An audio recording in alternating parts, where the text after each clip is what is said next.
Here we go. Welcome to Disco Elysium Let's Play Episode 4. Welcome to the stream, 97. Nice to have you here. Gonna continue where we left off. I think we need to talk to Kim Kitsuragi, I think that's his name. And then we need to try to get into the factory place. Hey Frank, welcome to the stream. Nice to have you here.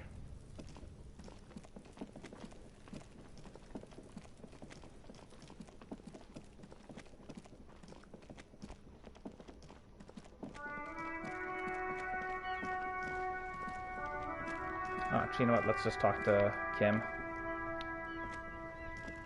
Yes?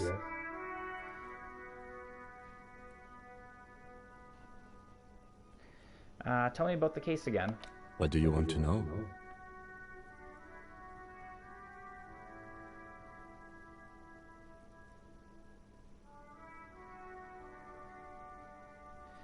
Literally anything about it. I can't remember a single thing. Ah, yes. The case brief you missed. Now I remember. Brief, yes, that sounds good. 3 days ago, the RCM Emergencies Desk received a report about a security guard who was found hanged in Martinez. An anonymous caller said there was a dead body behind the Whirling in Rags hostel cafeteria. The cadaver had been there for 4 days. No one had come to investigate. During that time, the victim had been stripped of his belongings. The caller did not identify him, but used the word lynching. There is an ongoing labor dispute between the local dock workers and the logistics company Wild Pines. I was told we should approach the death as part of this dispute.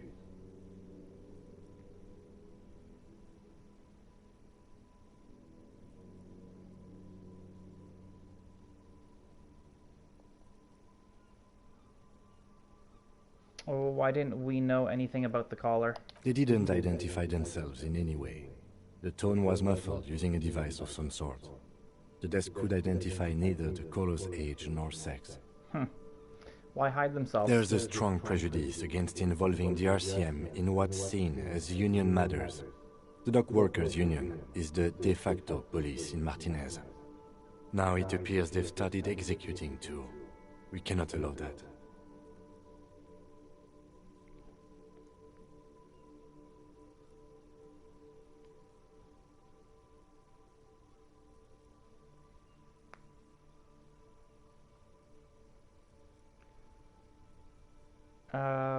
Let me just make this perfectly clear. Our job here is to find the killer.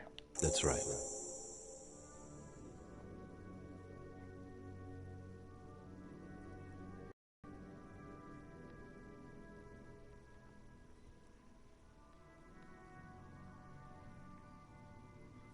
Now that we've inspected the scene, I want to know more about this pissing competition you mentioned. What's there to say? It's just stupidity. What kind of stupidity? The cop kind. Our precincts can't decide if Martinez is part of Jamrock or the Industrial Harbor. Yours or mine, as if we somehow own parts of the city. Typical street gang mentality. So we've let the Union make a mockery of law enforcement here. And now it's come to its natural conclusion. Ah, so this is a struggle over who runs Martinez. Well, sort of. It's less a matter of who gets to police Martinez than who has to. It's an orphan district, in other words. I think the dispatch desk just told both our stations about the hanging. There was quite the brouhaha at the 57th, I can tell you that. Time to settle it, they said. Cop off. But I assure you, I am not their finest or toughest, with 102 cases solved. What I am is least interested in a pissing competition. Okay, cool. So, he volunteered to represent the 57th, but not out of competitiveness. On the contrary.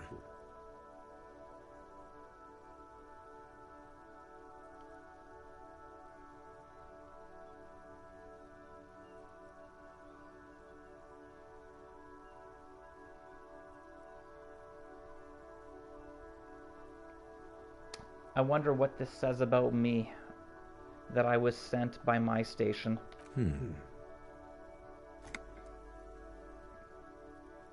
He raises an eyebrow, thinking it best to let you make the next move. It's all part of the master plan, you see. Welcome to the stream, Dylan. Nice to have you here. I think most video games are art.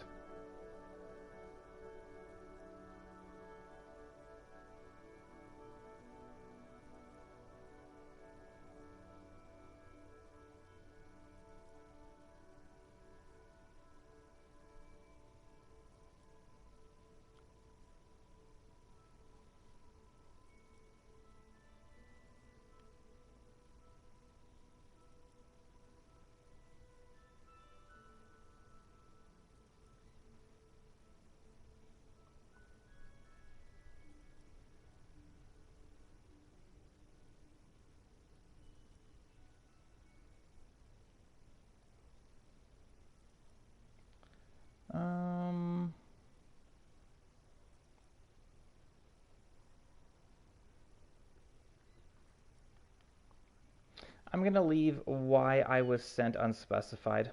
The silence carries.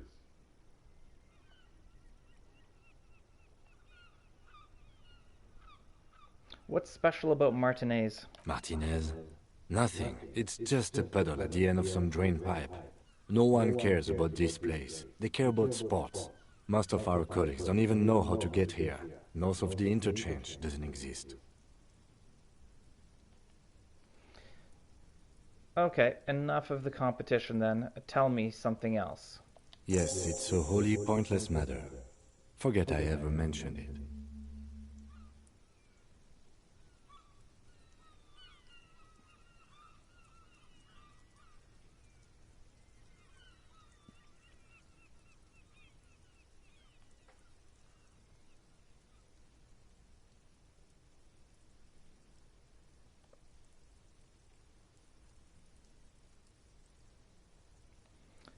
Let's try this one. Why did the 41st send me? Send me, I should say. Look at you. It's because you're a failure. They sent you to slight Precinct 57.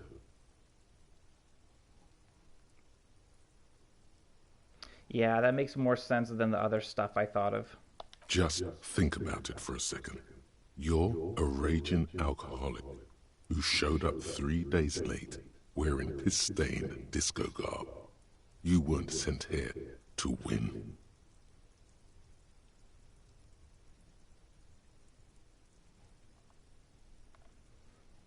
Kim, what if my precinct sent me on this case because I'm a F-up, like as a joke?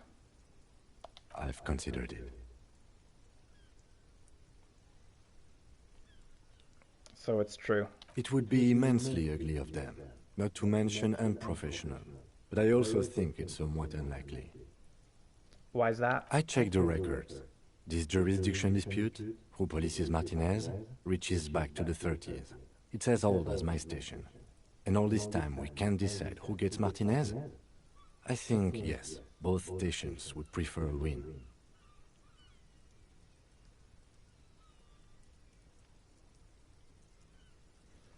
Do you really see me as a safe bet? Safe? No. But you're old. You've made it this far. Something has brought you through. We've only just started working together, so I don't know what it is yet. But it's there. So no, I don't think they sent you as a joke. And even if they did, they are in for a surprise. Nice.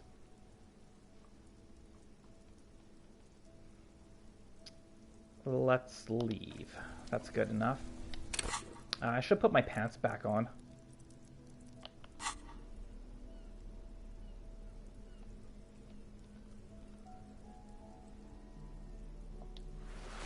And my shoes.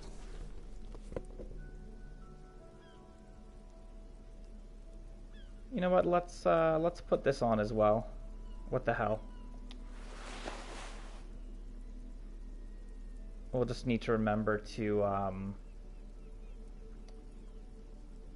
fiddle around with our clothes when we want to manipulate stuff.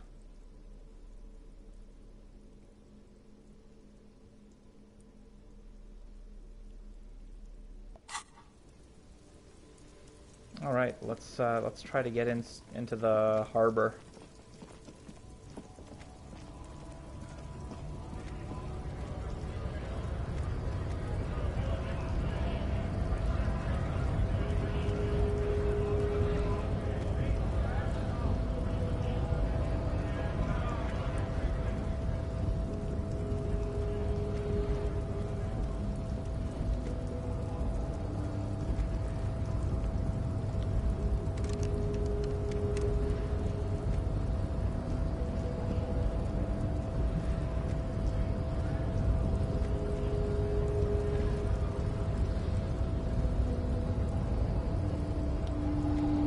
Your race descent has only worsened since I last saw you.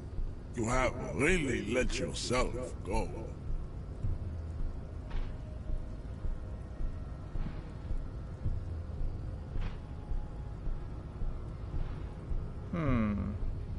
Okay, let's see if we can upgrade physical instrument. We still need to get into the harbor. We need help with the tree situation. There must be another way.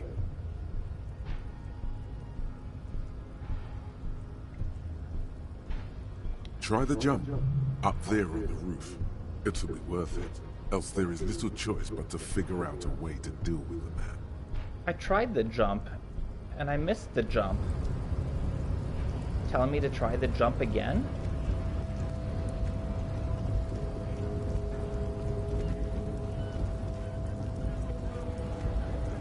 If I don't make the jump, I'm gonna be pissed.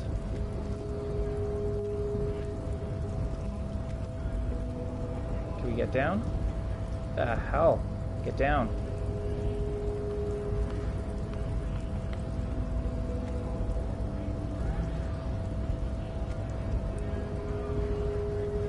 Can you get down? Get... Really?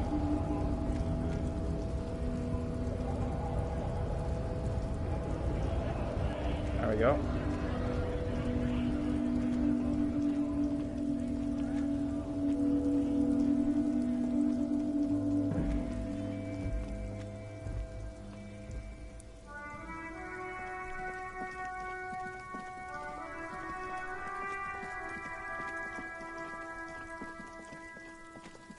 Team Fortress 2 is a pretty old game, so I'm not surprised that it has lots of bots to fill in the spaces.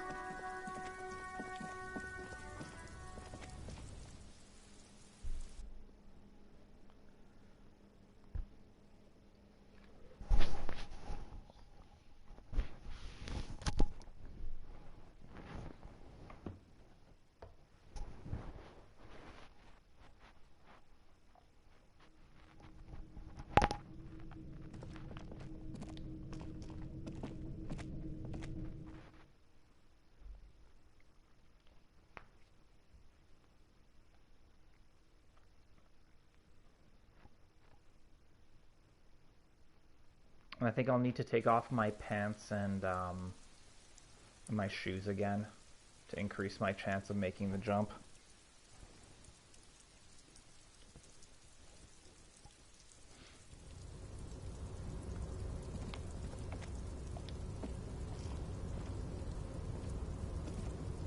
Hey Esau, welcome to the stream. Nice to have you here.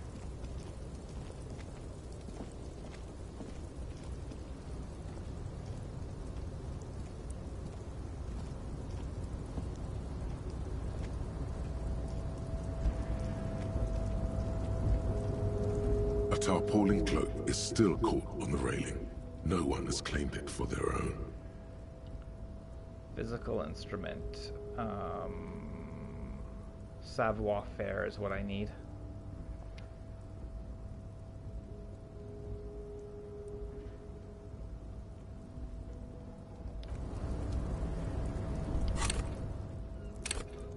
Okay, so my savoir-faire is 2. My physical instrument is 3. I should be able to increase...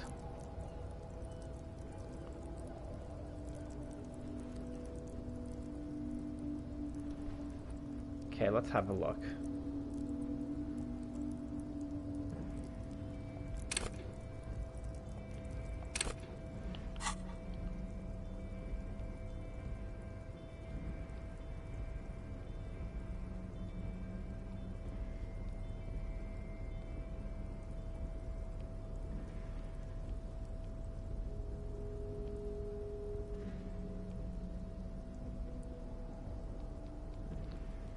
So I can pretty much bring it up to the same level, or maybe... Let's see, let's remove our pants. Let's remove our shoes.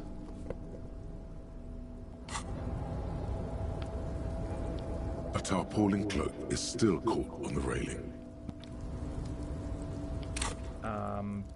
Yeah, that brings my savoir-faire to 4.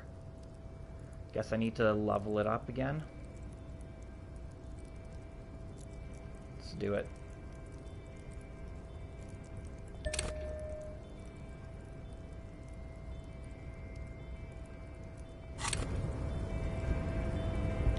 A tarpaulin cloak is still caught on the railing. Okay, No one has 72% claimed it chance. for their own. Should be able to make it now.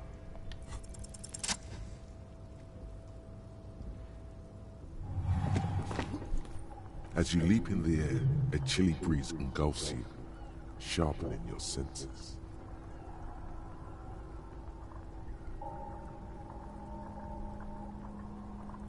Continue the voyage through the salty air. As the concrete floor welcomes you, you realize it's been a while since you felt so alive, alert, capable. Must be the adrenaline. I knew you could do it. My climbing down might not have been as disco as your jump, but at least we can explore the harbor now. With your feet firmly planted on the concrete, the noise of the harbor rushes back in. Alright, can I grab my jacket?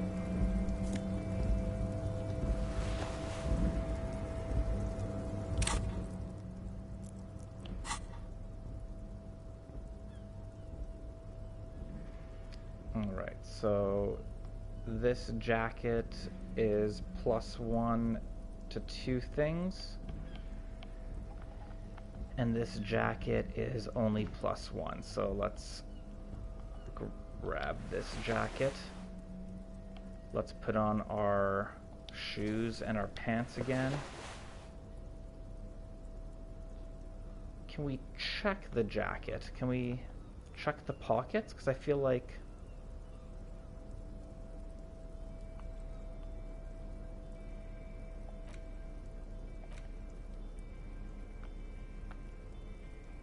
Postcard, handkerchief, another postcard, photo of the guy's tattoos.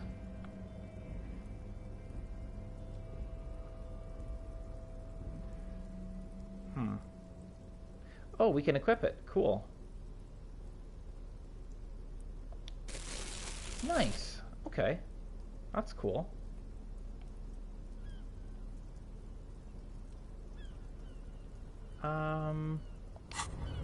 Guess that's it.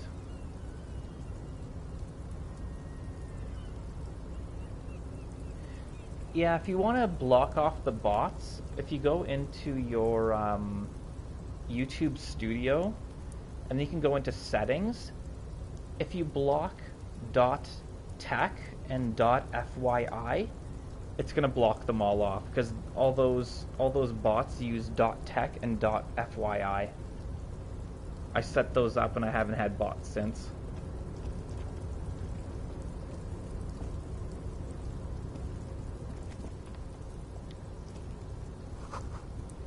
Collecting rainwater.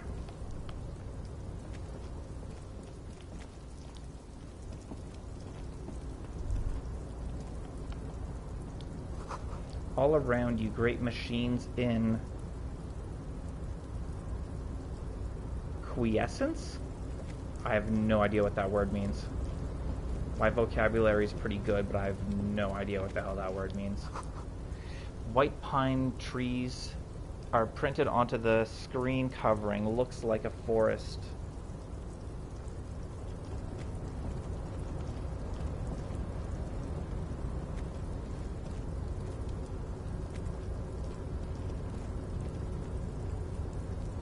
No worries, Frank. Hopefully it can help all you guys out. Okay, no. Let's check over here first.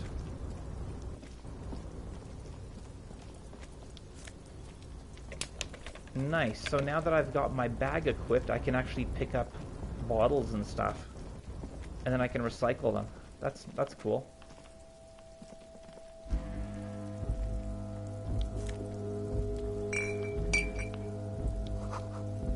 At least 3 packs worth of cigarette butts. Interesting.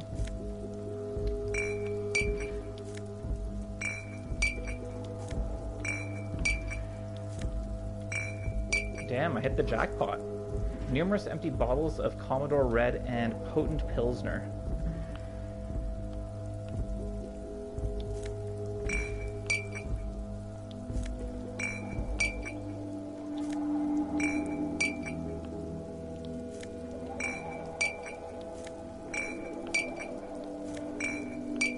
Well, somebody was definitely boozing it up over there.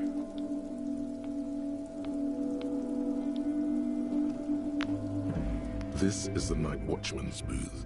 The name on the door reads, René Arnaud. Listen, it's okay to take a few minutes to yourself. Sit down and have a breather. Kim, I'm gonna take a quick look inside. I'm gonna search the booth. If you must. But please hurry. We are pretty easy to spot up here. Nothing incriminating catches your eye. The cabinets are clean and their sparse contents meticulously organized. There's a framed photograph on the table. Take the picture. It's a black and white photo of a young couple out in a street fair. The man is young, dark-skinned, and dressed in a Royal Carabinieri uniform. The girl is smiling playfully at the camera. Why did you take that?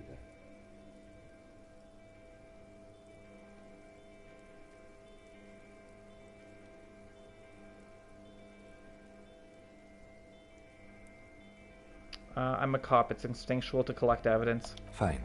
But let's move. I don't want to be seen snooping around here. Let's leave. Can we go down this way? No? Okay.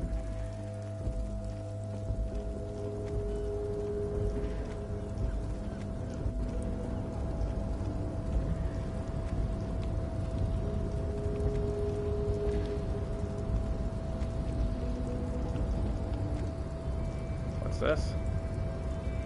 A rusting control panel with several knobs. 2 buttons marked Marche and Arrête are faded with use. It seems to control the large crane above. A container is attached to its hook block. Marche and Arrête are French for start and stop. Marche. On. Arrête. Off. Okay, sure. I prefer start and stop, but if they want on and off, go for it. I'm not pressing any buttons.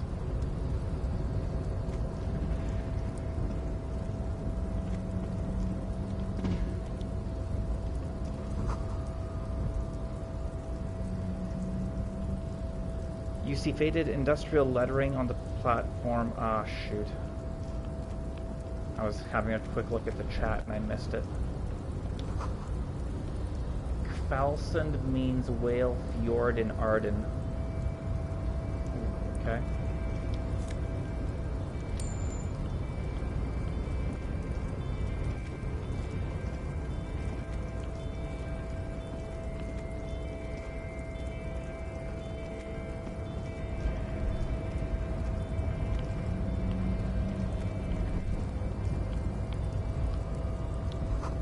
The shipyard ahead is oddly quiet. The great machines are sleeping.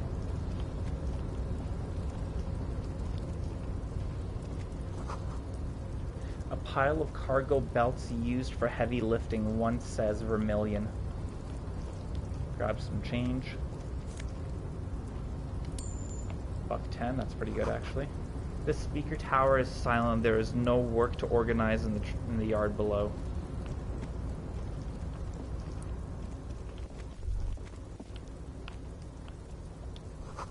The musk of oil and rust comes from the chasm and smells like blood. Guess it's locked.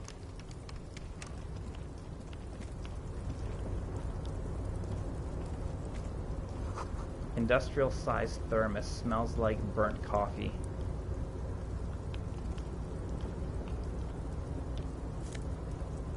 $1.88. I like it.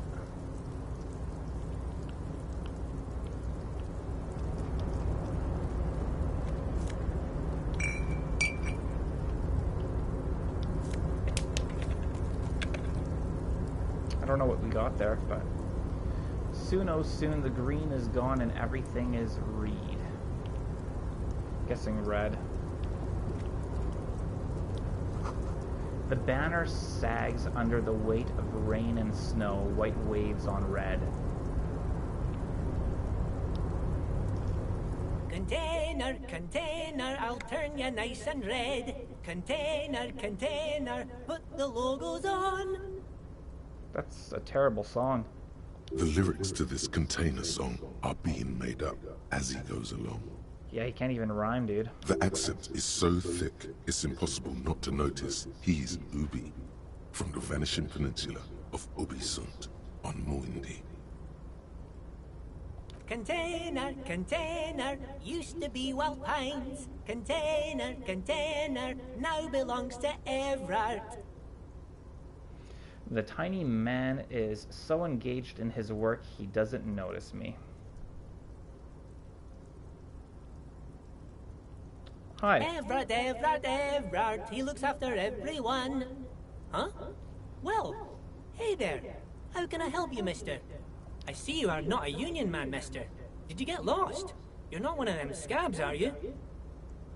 A shadow passes over his kind face.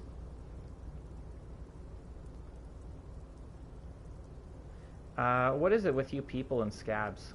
I mean, I don't personally mind. Folks is just folks, you know, and folks gotta eat. He doesn't seem to be waiting for you to answer. Just some of the other guys don't look too kindly on the scabbing kind, if you know what I mean, mister.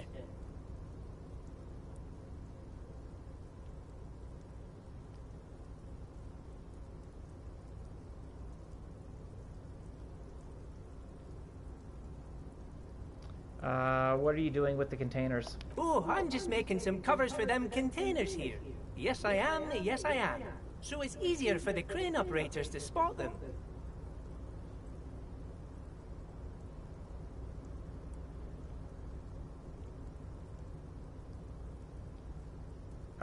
Yeah, let's try this. What's going on here? Look at the mountains of containers rising behind him.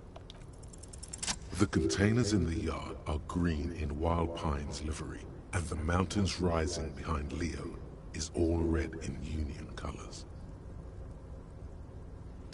Hello, Golden Apples and Robert. Welcome to the stream, guys. Nice to have you.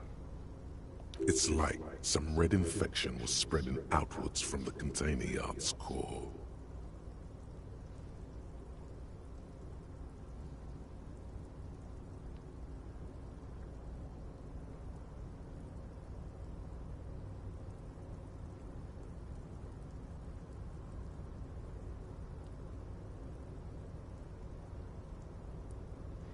Leo, has anyone told you why you need to change the covers? No, not really.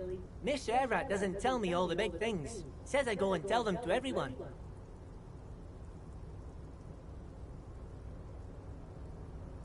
This looks like a massive redecorating operation. Yes, they are hiding it from the inside.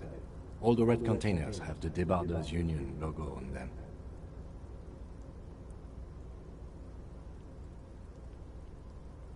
Thanks, Leo. You've been very helpful. Oh, no trouble at all, mister. No trouble at all. Do you work here? Yes, yes. Everybody needs a job, and this is mine. I'm Leonard, by the way. Leonard Bellet. But everyone calls me Leo. The little man raises his hand in a welcoming gesture. I'm like Mr. Everett's right-hand man when Mr. Edgar is out of town. And Mr. Edgar's right-hand man when Mr. Everett is away. Actually, Miss Beaufort is the right-hand man, but she's a lady. A good-hearted chuckle again. Who is this, Miss Beaufort? The lieutenant looks up at Leo. A real pretty lady with a skin like those Douai Sucre candy bars my missus likes so much. Them are real nice to suckle on once the dinner is done and me and the missus sit down beside the radio. But I can't listen to the radio all the time. There's so much to do around here and I'm always busy keeping things running here. Yes, I am. Yes, I am.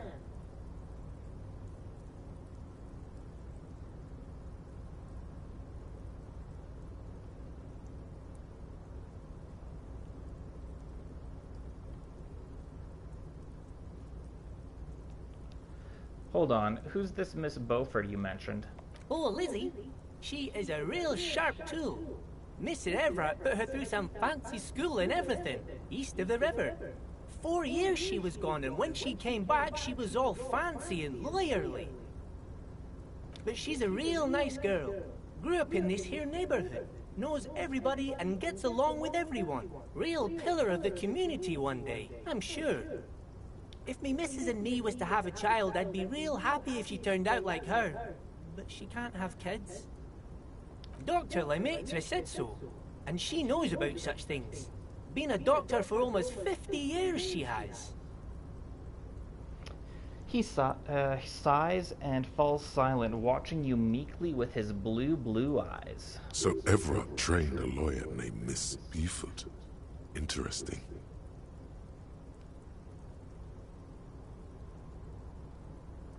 I think you're doing a great job around here, Leo. Yes, this place really seems to run like clockwork. Keep it up, Leo. The lieutenant smiles at the little man. Well, thanks a lot. Coming from you, it means a lot, really. You didn't think it was possible, but the smile becomes even wider. Sometimes I feel some of the guys don't really get how much I bust my ass for them here. But you guys are all right.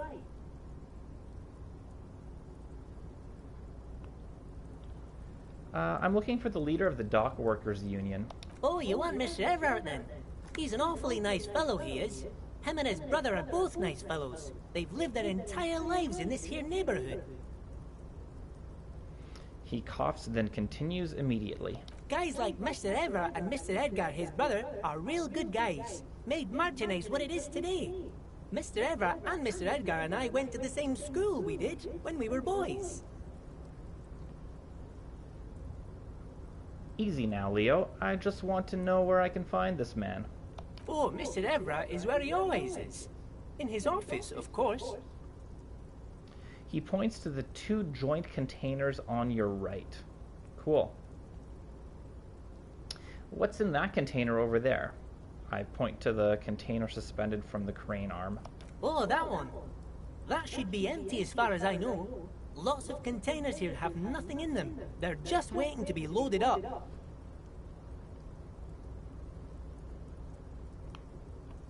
Okay, I'm off. Bye-bye now.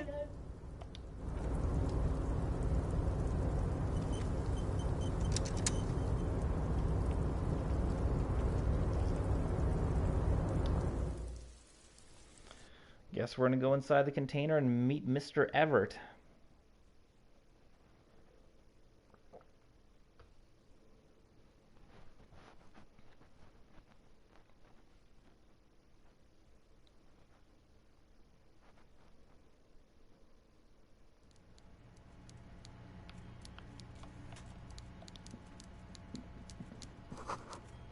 The coffee in the giant thermoses is still lukewarm.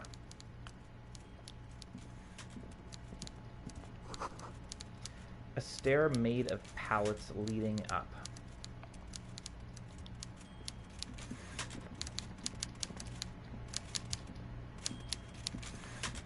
Before you is a walrus of a man, seated behind a large desk. He looks up from his work, not the least bit surprised to see you. With great effort, he straightens himself up in his chair, yet says nothing. He simply stares at you.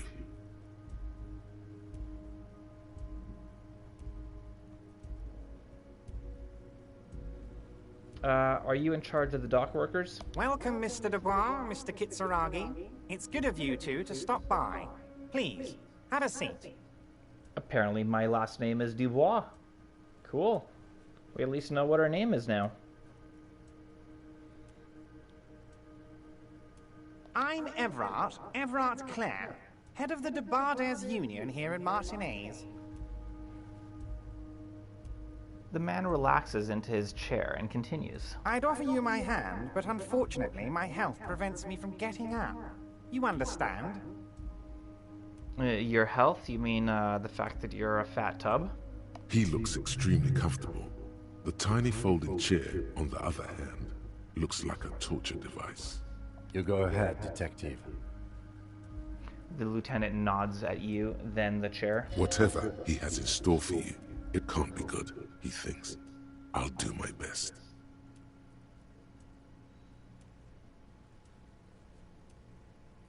Forget about that. What's with this Dubois stuff? You're getting some seriously bad vibes from that name.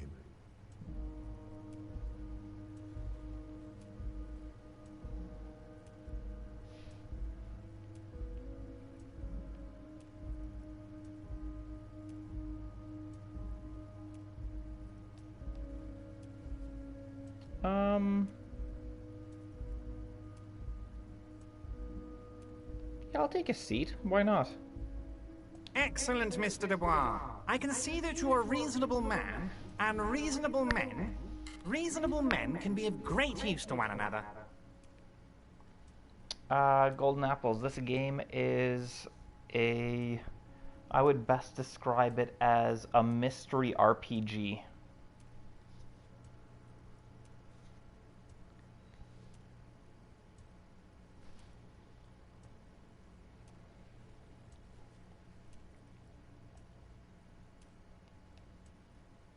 Remain serious. So tell me, how can the head of the Debarders Union help a representative of the Revachol Citizens Militia today?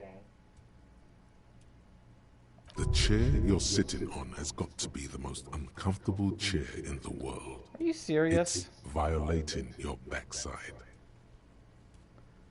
Really? I can't imagine a chair being that uncomfortable.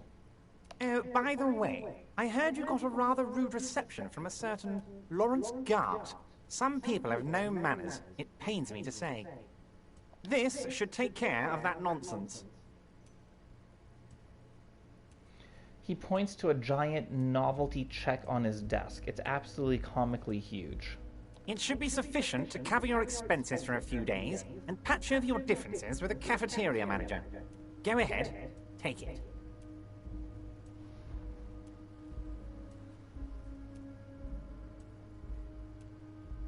Wow, that's 25 real. That's good money. You need it.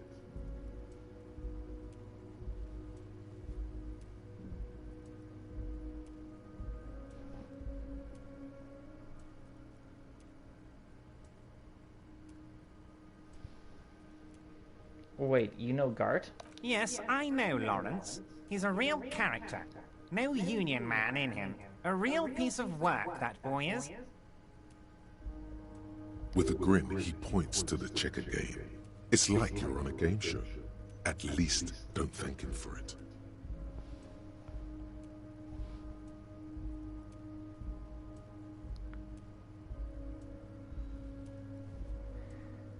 It kind of sounds to me like the check is a bribe. What did he say exactly? Oh, by the way, here you got a rather rude reception from a certain guard. Some people have no manners. This should take care of the nonsense. It should be sufficient to cover your expenses for a few days and patch over your differences with the cafeteria manager.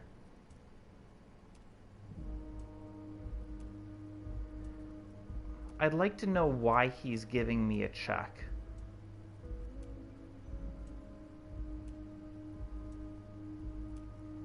Kind of, yeah. Yeah, that's kind of accurate. You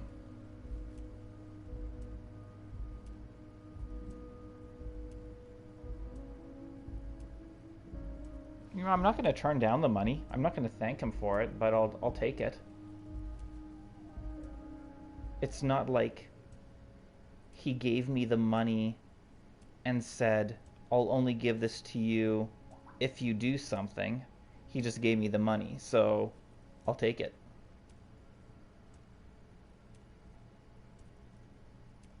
Yeah, I know. I've never sat on a chair that was so uncomfortable it hurt me. Is there anything you'd like to say to me? Or... No.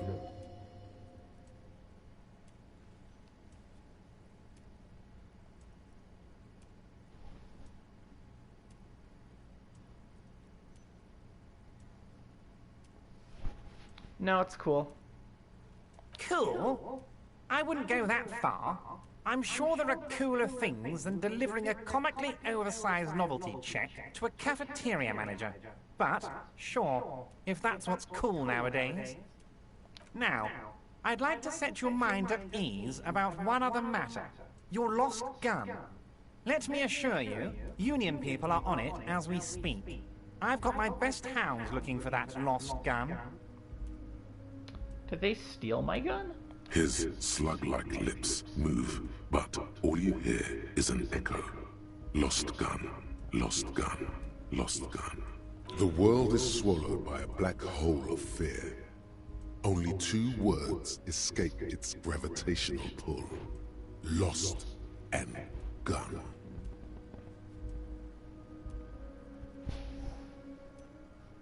When he said, "Don't worry," he actually meant, be very worried.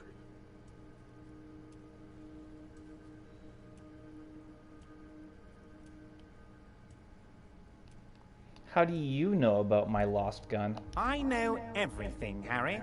Right now, I know that you're worried. Don't be worried. Everything's going to be all right. So our name is Harry Dubois, is that it? Yeah, Harry Dubois.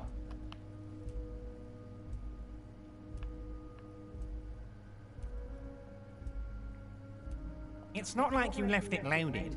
You didn't lose a loaded gun. Local children aren't out there playing with it right now, pointing it into their own mouths. It's in a safe place. I just know it. I have a feeling everything's going to be all right. It was loaded. There were 2 bullets in it. You always keep at least 2 barrels loaded.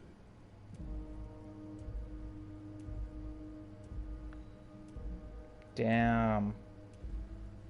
Oh man, we lost 2 points because the chair is killing us? Are you kidding me?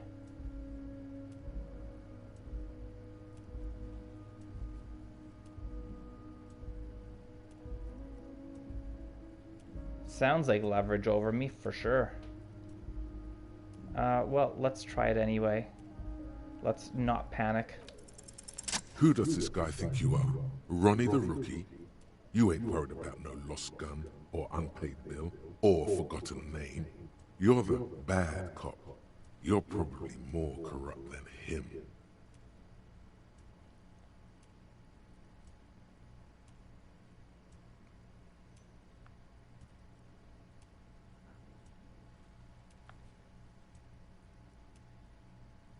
Wait, that's it? That's my point of pride here? I'm not gonna sink deep into the folding chair because I'm sure it's gonna hurt me again. Fuck yes. You're part of the old guard, the ancient guard, the most corrupt, unholy cops in the land. Chill out like the black dragon you are. Okay, I guess we're sinking deep into the folding chair. The fat man does the same, sinking deeper into his chair than one would think is physically possible. He seems to be enjoying your little display. Good. Now lean in with some corruption. Listen, Everett, pal. We both know what makes the wheels of the world turn. That we do, Harry. Let them say what they will about you and me. We're both born fighters.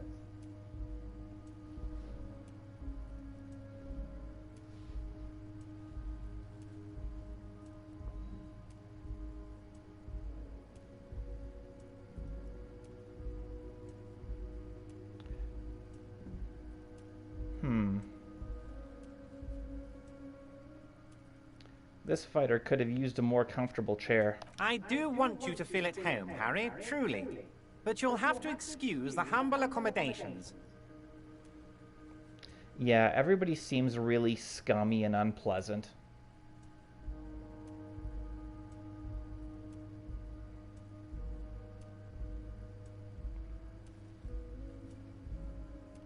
That's it. Now kick back and add a final flourish for dignity.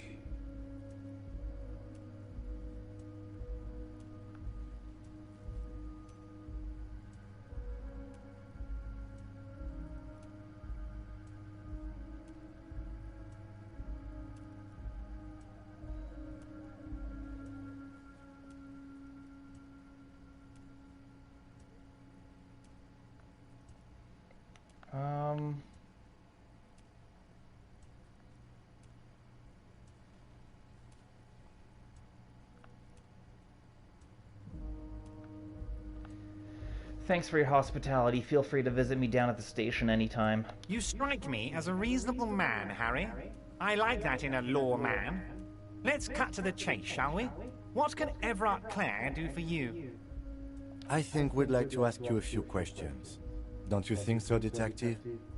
The lieutenant looks quite fed up with the situation. Somehow you managed to get yourself out of this one. Now quick, keep the momentum up. Ask questions.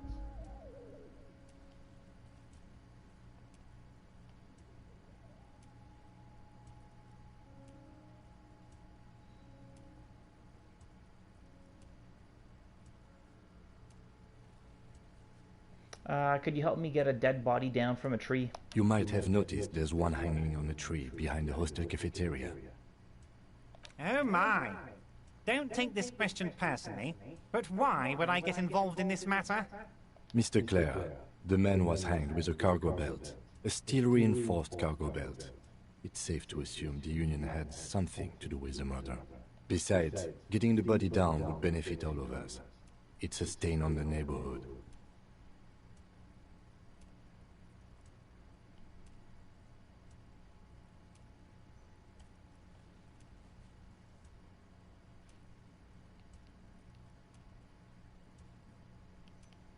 You are a community leader. Help your community out.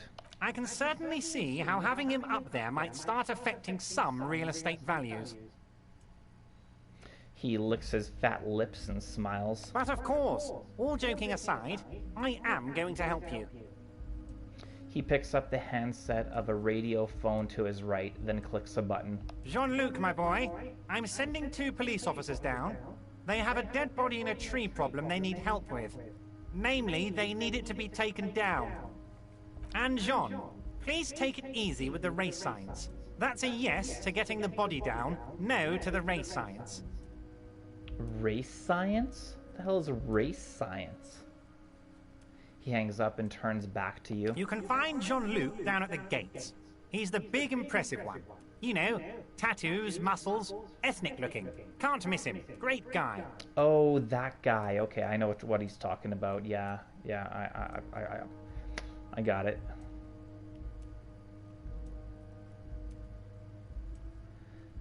I want to talk about the hanging. Oh, of course. That's your main thing here. That's why you're in Martinez. I know everything that goes on around here, and I would love to help you, like I'm helping you with the body. I mean, it's no secret that the lynching is connected to the strike. So much to talk about. Honestly, it's been weighing on me so heavily. I understand you need to interview me.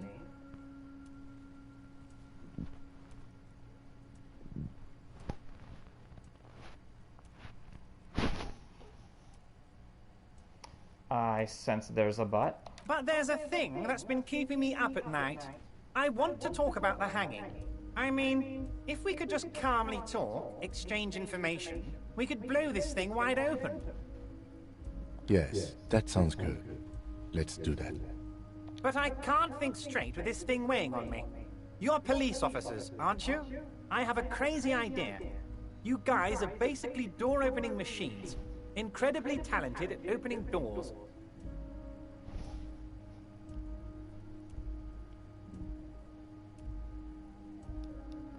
I've opened a few doors in my life. And I'm sure you're going to open this one with flying colors, Harry. This really is very simple, and there's nothing shady about it. When somebody tells you there's nothing shady about something, it's pretty goddamn shady. An excellent opportunity presents itself, sire. You could win the trust of the arch-liar, pretend to play into his hand. Then, should you wish, bend his efforts towards your own.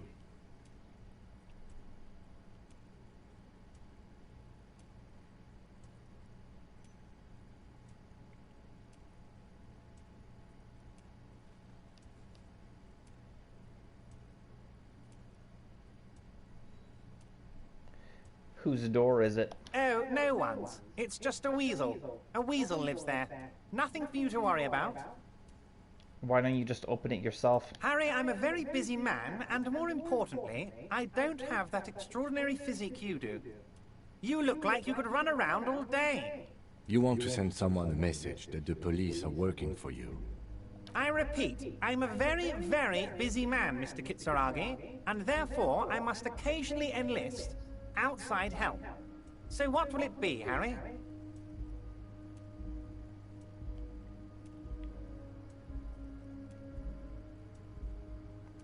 What do you mean by a weasel? A loud blabbering weasel. When weasels feel no one is watching, they start acting foolishly. He removes his glasses and rubs his nose. Just go there, unlock the door, and leave it open.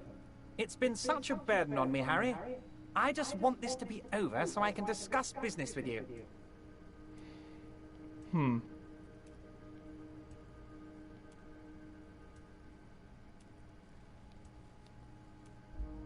I bet you don't even know anything about the hanging. Harry, my dear friend, I am what people call a local bigwig.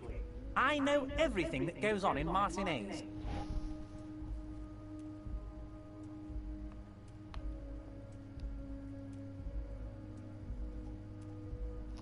Damn it, fine. I'll look into it. We need to talk about that murder. Fantastic, my friend. Just let me know when it's done and we can take our friendship to the next level. He flicks his fingers.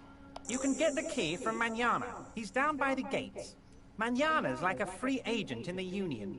Special operations. Hardened socialist. A real free thinker, too. He'll tell you precisely where the door is. One last thing, Harry.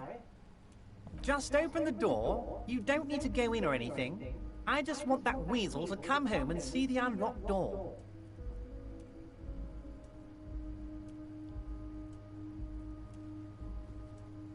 Let's talk about my lost gun. Yes, your lost gun.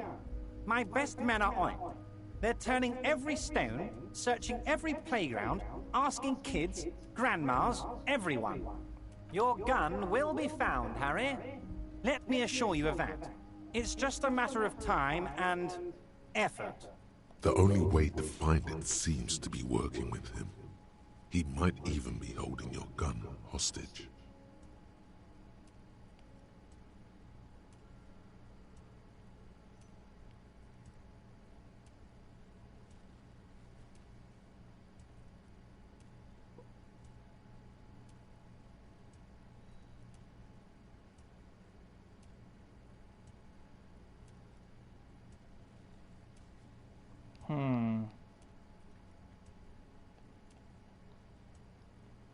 Does this mean if I do things for you, I'll get my gun back?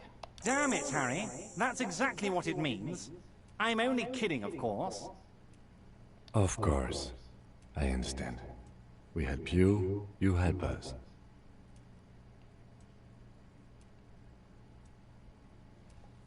Everett, I'm going to leave now, but we might talk again later. Wait. You need this to get in and out through the gate. He leans, reaches into his drawer, and pulls out a plastic card.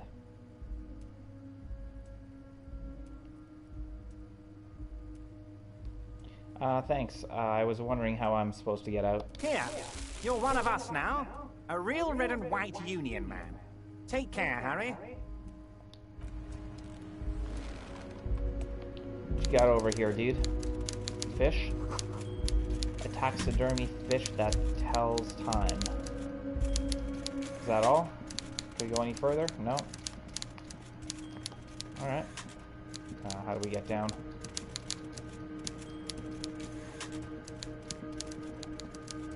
Go any further? No. Alright.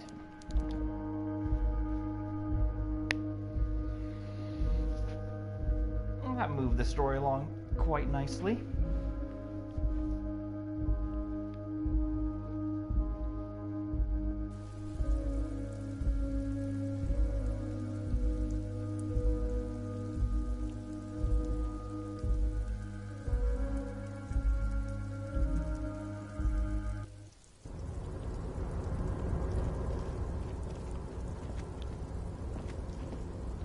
Give me that change.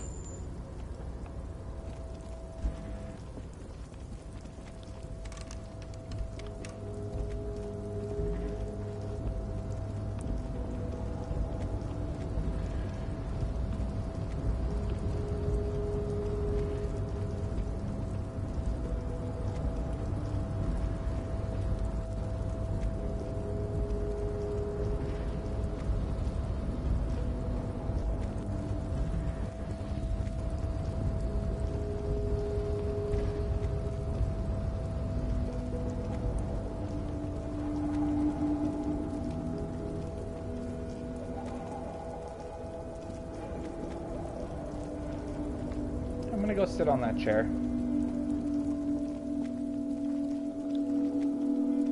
Maybe This is the night watchman's booth. The name on the door reads, René Arnaud. Have a seat. Rest. The chair is not as austere as the rest of the booth.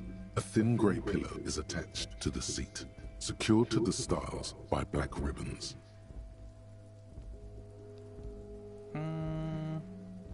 Let's breathe deep. Stale air floods through your nostrils. Not a single mote of dust floats inside your lungs, though. The inside of the booth is immaculate. Search for a little something something to help you out. The drawers are empty, save for old timesheets and receipts. One small box, however, does hold some cheap painkillers. They are slightly out of date. Kim, would you mind if I help myself to some meds? Maybe not. Let's read the side effects. Oh boy, where to start? Elevated risk of dementia, mini strokes, prophet's disease, sudden death, hair death, erectile malfunction, critical flatulence, watery blood, black mucus, uncontrollable weeping, increased sensitivity to la opera, inoperable joint disorder, total spinal collapse. Don't think about that. Quick, think about something else.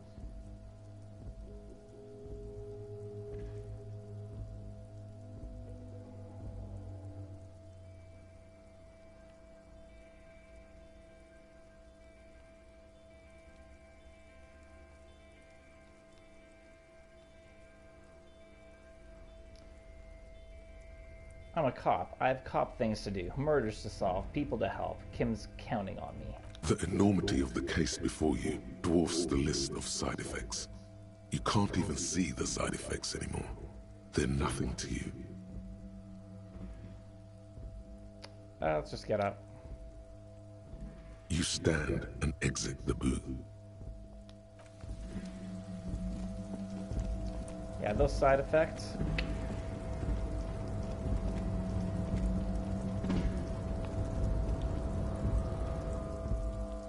In the words of Ministry, side effects include bleeding out your a-hole.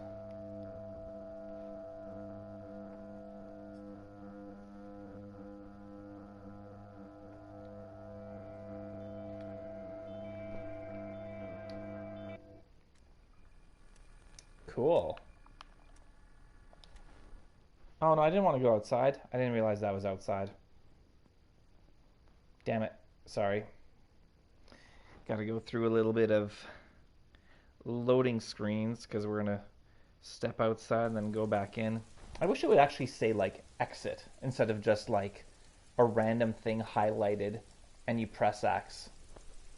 But little nitpick.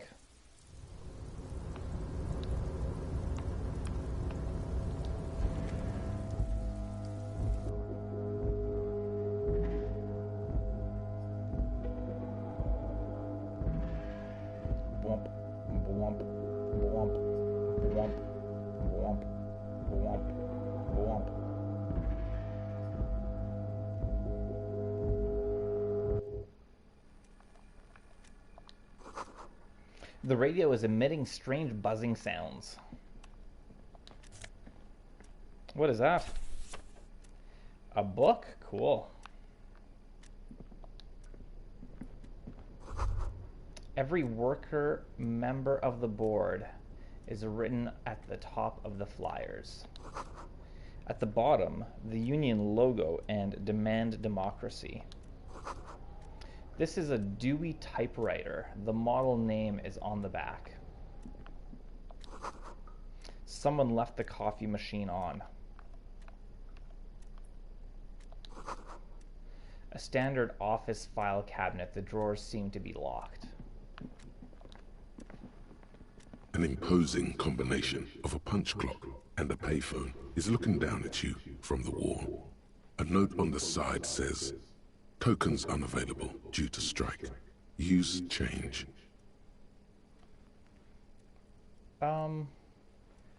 I guess it's only 10 cents. 10 cents isn't a big deal. The machine swallows your coin and seems to be waiting for your next move.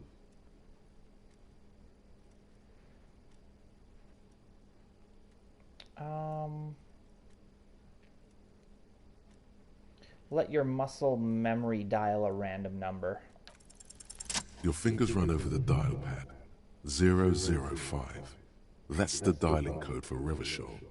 4952. And a moment of hesitation before entering the final numbers. 993. Calling. Calling. Still calling. Then... Video Revachol, 24-hour video rental. We rent 8 and 10mm film for home use. This is Lummy. How may I help you?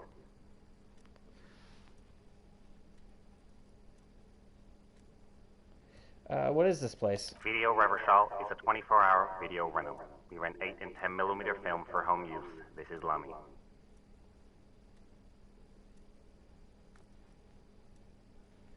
Do you know me? No.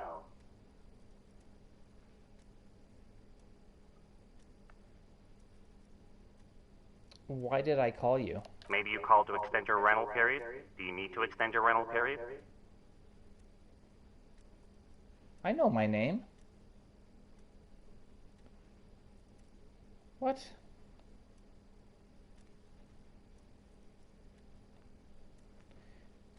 Sure, let's say that, but that's kind of dumb, because I do know my name. My name is Harry Dubois.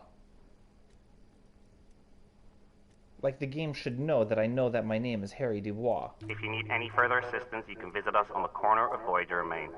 I can't help you over the phone. Are we done? On the corner of Voyager and Main, a large neon sign hangs on the side of a building. Video Revachol, 24 hours. It's raining and there is almost no traffic on the street. A woman's footprints in the mud lead away from the front door.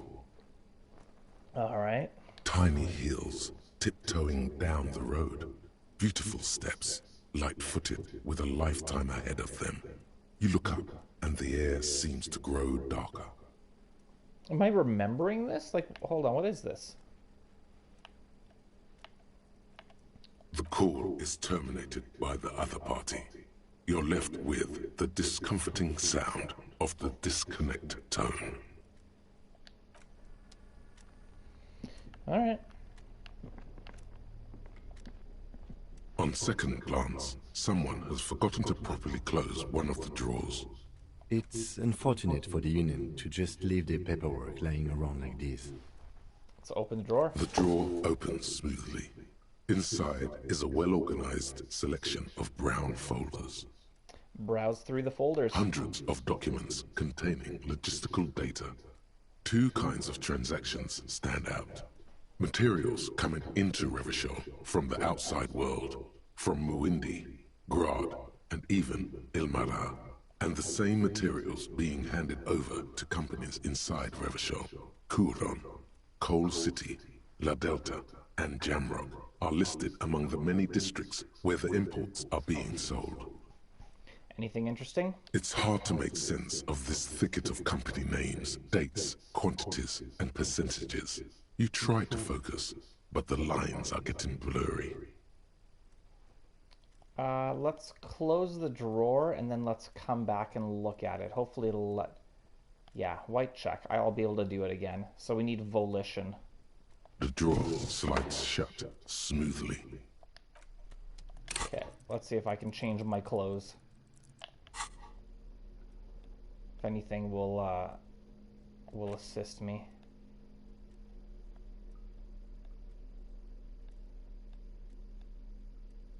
Does anything decrease my volition? No, there isn't. Okay, so let's just try it out. The file cabinet stands steady as ever, and the unlocked drawer slides out to greet you. Let's try it out. Whatever's hidden here is hidden well. Concentration isn't enough.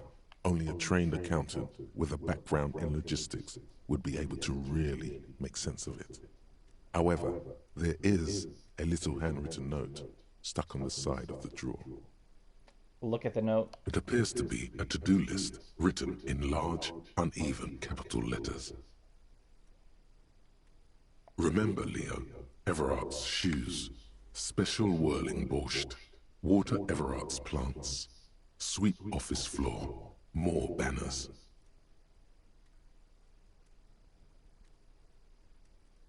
All items on the list have been crossed out, and the note itself is crumpled.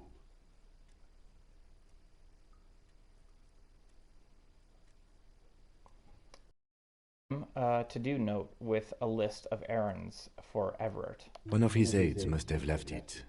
Nothing incriminating here. The special borscht seems a bit odd in the list. What is so special about this borscht? Code for drugs, booze, blood. Take another look at the note. Remember, Leo, Everard's shoes, special whirling borscht, water Everard's plants, sweep office floor. All items on the list have been crossed out, and the note itself is crumpled. All right, The drawer slides shut. Smooth. Should we get rid of this, the keys? Because that's kind of annoying.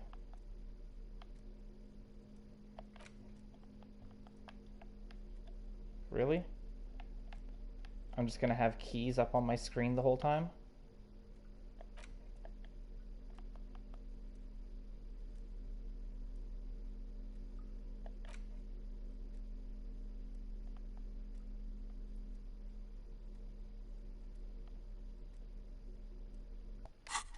Okay, there we go. Got rid of it.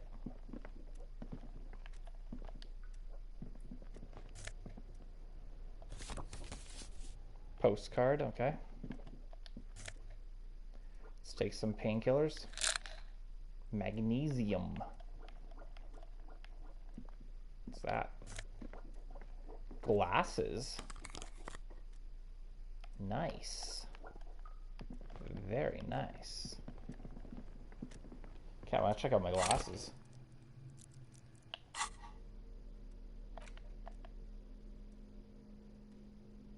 Visual calculus -1 for drama. A bit dry. Eye of the Reckoner.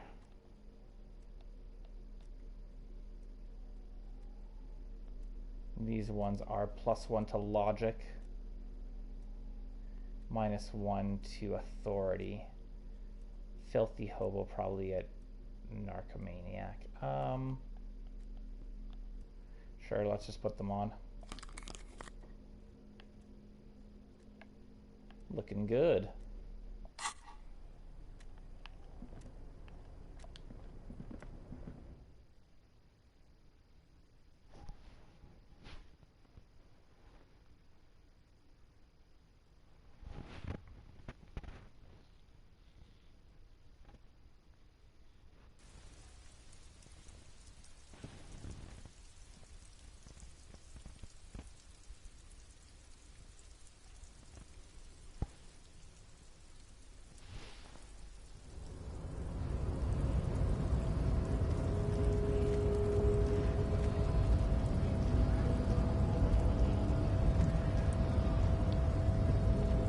Your raised descent has only worsened since I last saw you.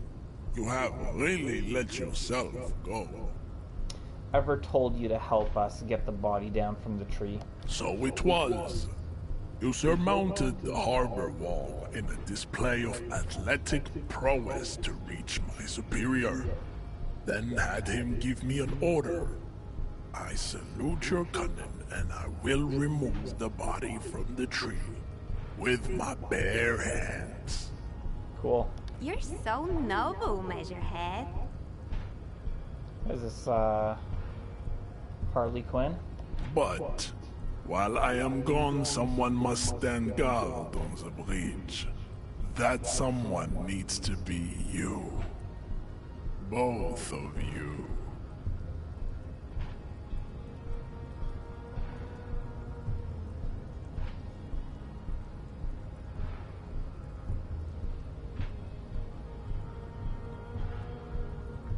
Lieutenant, what if we don't want to do that? This is the uncomfortable result of not taking it on ourselves. I can live with a compromise. Listen to your little friend. He is wise in his childlike way. His mysterious race may yet prove fierce competition to my heroic haplogroup. Okay, then. Babe, see that they stay here the whole time.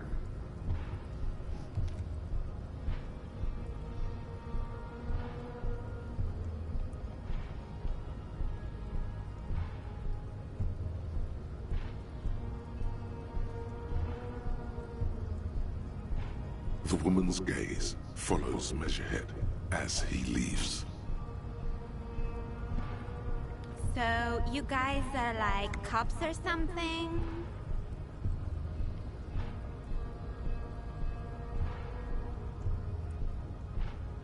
Yeah, we're the law around here. Cool. I like men with guns and power. I'm Katya, by the way. Okay, so she's gained a little bit of my respect by having a good name. Hey, McSaucy, welcome to the stream, man. You hear that? That sound. He's breaking something. The branch, probably. Yeah, Jean-Luc must be really tearing it up over there. I wish I could see it.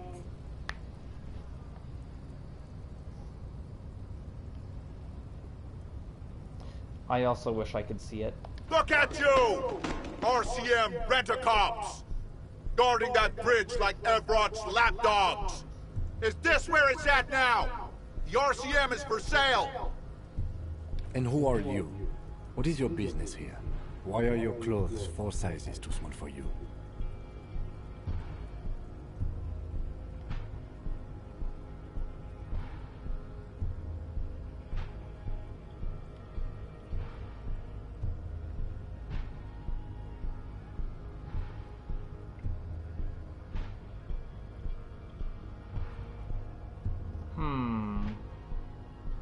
I don't like any of these answers.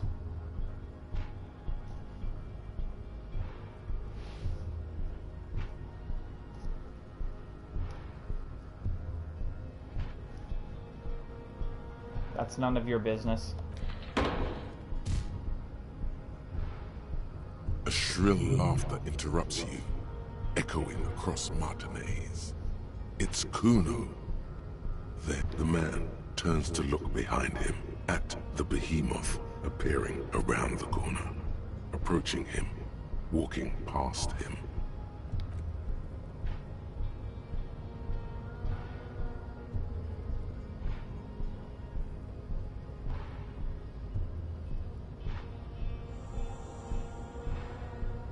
The corpse has been removed from the tree. Stand down and congratulate yourself. You have sided with Ray's victory today. What does that mean?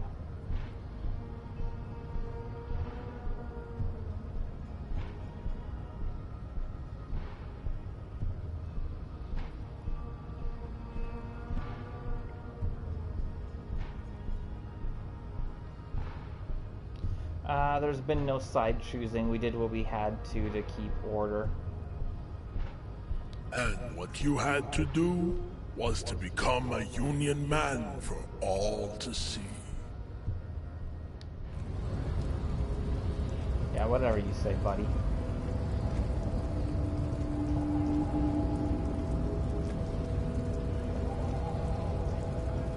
Can I talk to Katya? No?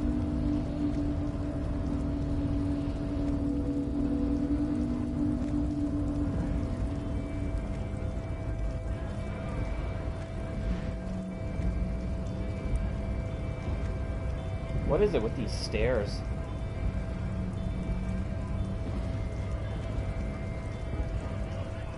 I think that's the guy I want to talk to as well.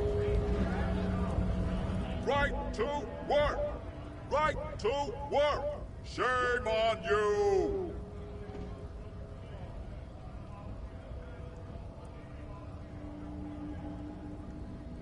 Who are all these strike breakers?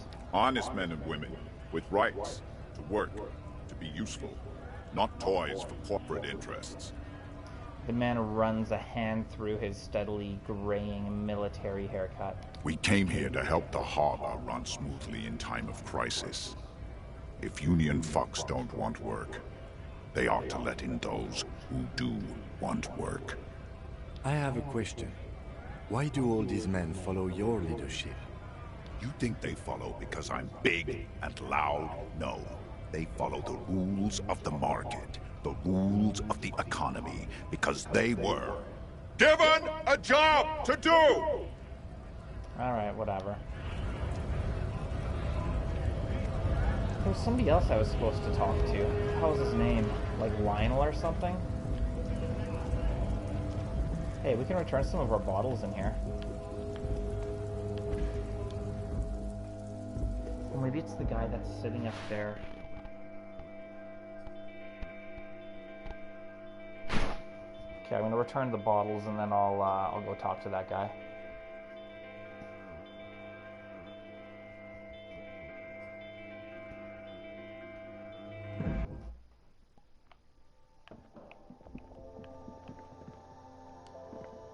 The tear machine stands in the corner. A sign says, 1 bottle equals 10 cents. Alright, let's insert our bottles. Your bottles clunk into the machine, and the money appears with a satisfying jingle. You're Awesome. a richer man now. Made $1.50. Do you know what you should do with that money, kiddo? You should buy more alcohol. Enter the endless cycle of consumption. Shut the hell up, electrochemistry.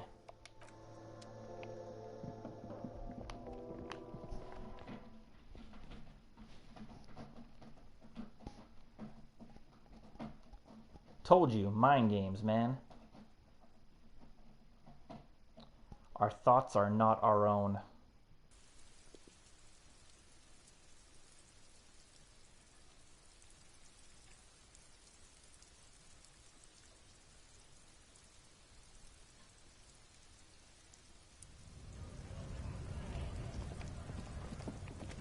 Actually, yeah, I wanted to go talk to that guy.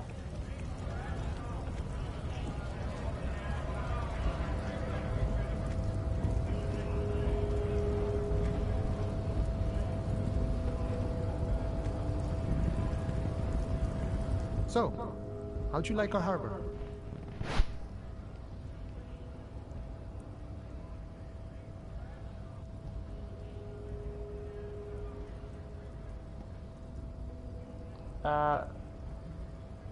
Labor Utopia. It's but a rest area on the path leading across open plains. He notes solemnly, then turns to you, a wide smile adorning his face. Right. You talk to the boss, eye to eye, like men of the plain. If you have any more questions, I'm set to talk. That's right. This is the guy, Manana. Everett said you have a key to a door. A key, huh? What door is this key supposed to open? He said it belonged to a weasel. Oh, say no more. I got you. He taps the side of his nose with a little wink. I got that key right here. And let me tell you, it's mighty good of you to help us out during the strike. Working class solidarity, as they say.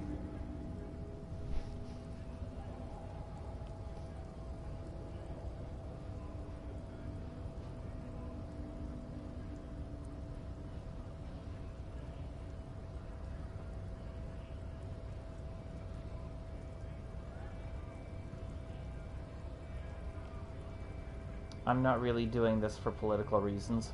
Oh, so the none of the above type, are you? I get it, I get it. I like to keep my distance too. But it doesn't matter. It's a good thing you're doing. Thanks. What you're looking for is a basement door behind the greenhouse. That's behind the whirling in rags. That's all I know. Our organization is what you call compartmentalized. Means we keep out of each other's business. Okay, but where did you get the key from? The janitor gave it to me. Nice fella. We talked about life and things that really, truly matter. His gaze wanders off into the distance. None of this mess we're in. This jiving and juggling. What's it for? To feed our children, I guess.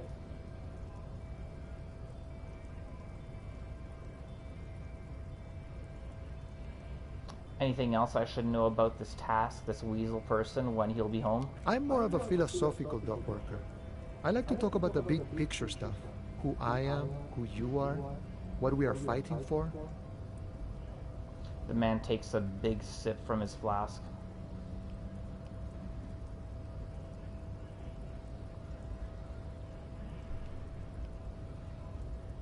Any idea who killed the hanged man? The mercenary, eh? Who could have killed him? That's indeed the question. Why even do such a thing? He shakes his head solemnly.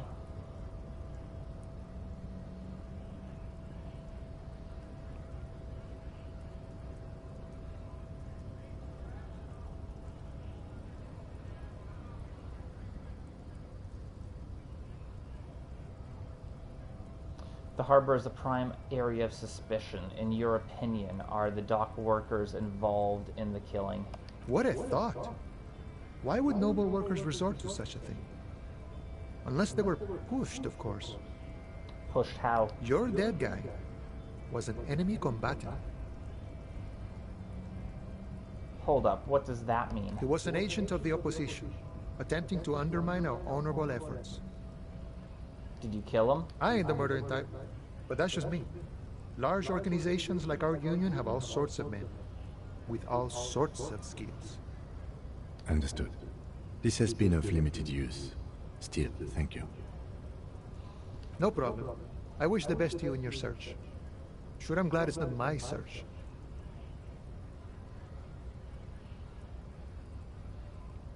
He takes a sip from his flask.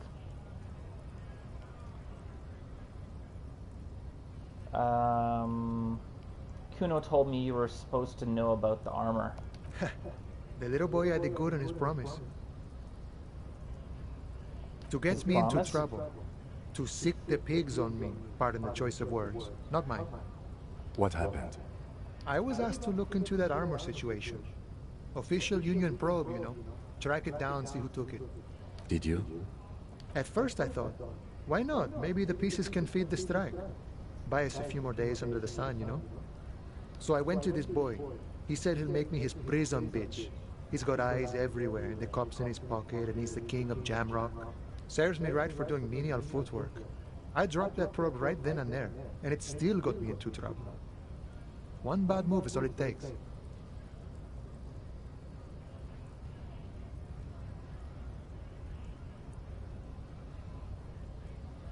The probe into the armor, what did you learn?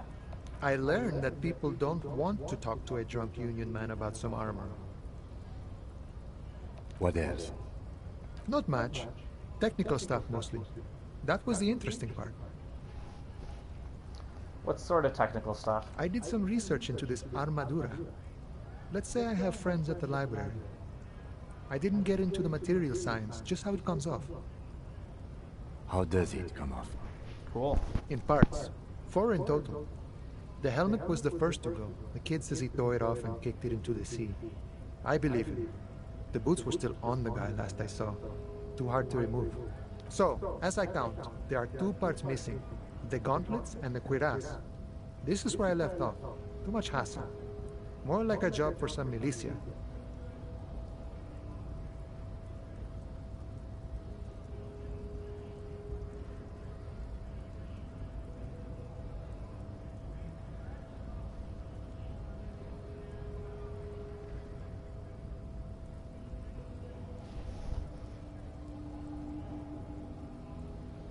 Hold up, 4 pieces, helmet, cuirass, gauntlets, boots. What about the leggings? Oh, they're just gone. They don't exist anymore, if they ever did at all. Forget about them. I did.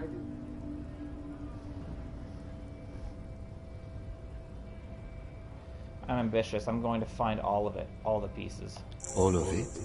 There are junior officers out there, eager to prove themselves. I would leave some for them, and I would leave the boots to processing, but okay. Let's find all of it. And mesquite epically, all across Martinez. I hope it will be a real bonanza for you.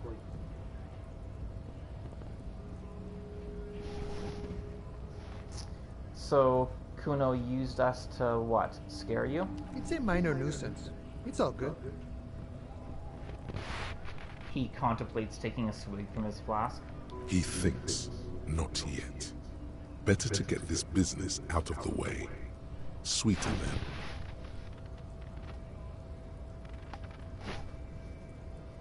Thanks for your cooperation, sir. No problem. If you see that kid, thank him from Call Me Mañana. Thank him for showing me the way. Good talking to you. Gotta run. Or do we want to find out why he's striking? You know what, let's find out why he's striking. We're negotiating our share. Your share? Aye.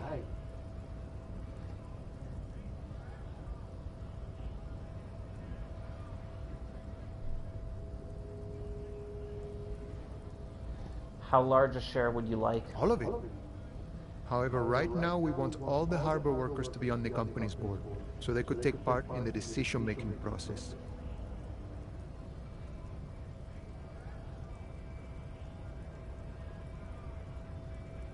The bossman Everett, what can you tell me about him? I think it's best you make up your own mind now that you've met him. In my eyes, he is a capable organizer and a decent businessman.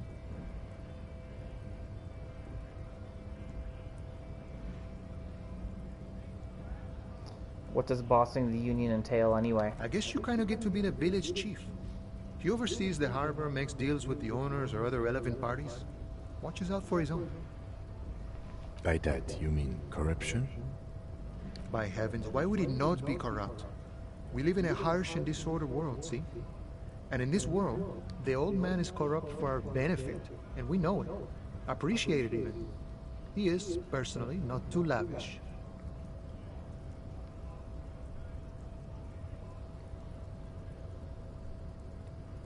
The desk seemed lavish to me. He is reasonably lavish, sure.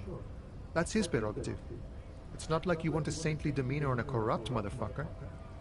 That would be a manipulative illusion. Besides, there are no non-corrupt systems in the world anyway. And moralism is the most corrupt of them all.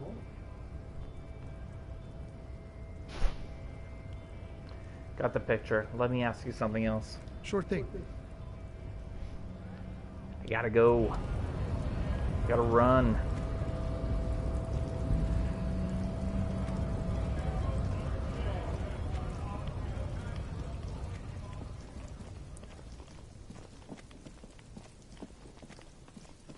What is it? 7:30. Let's go check out this body.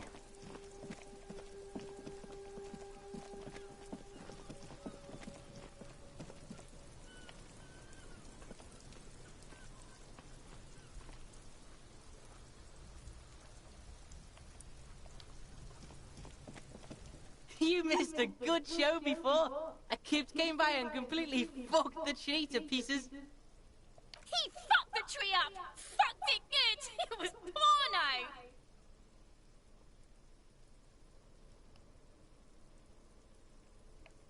The K word?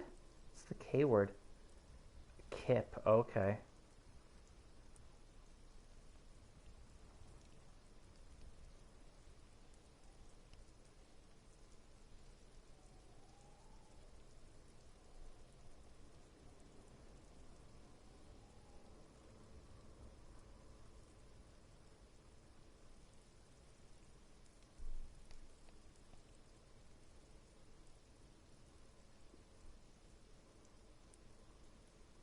Kind of like this one. Total retards use language like that. Congratulations, Kuno. You just made yourself a retard. Stop choking, Kuno! The faggot has got you in a chokehold! Kuno's not fucking choking. He grabs his throat like he's choking.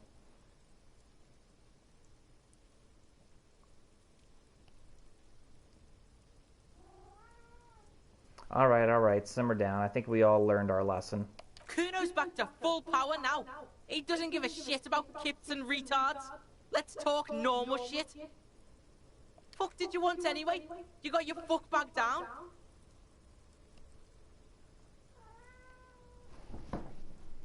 Oh, now you want a normal conversation, huh? Yes, yes. Kuno wants a normal conversation. Ask normal shit, please.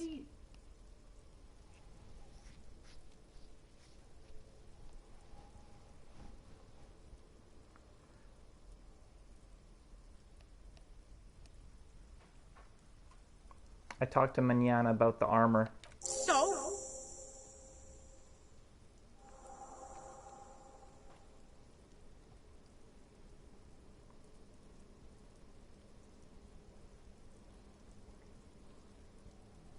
Yeah, these kids.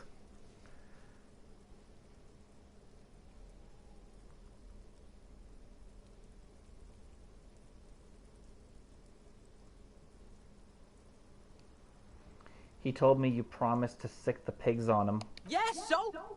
Kuno did sick the pigs on him. Kuno's a man of his word. Kuno sent your fat ass running around like jello. Look, pig. Kuno sent you to rough some people up. Kuno played you. That happened. Now you and Kuno should move on. I will remember this, Kuno. You got fucked. You got fucked, pig. Fucked bad. Of course you're gonna remember this. Now get the fuck out of here, griefing the Kuno. Can I just... I want to find my gun and shoot this kid right between the eyes. After this shit, you better have something real interesting to say if you want to stay in Kuno's face. Yeah, real interesting. Kuno doesn't fucking care.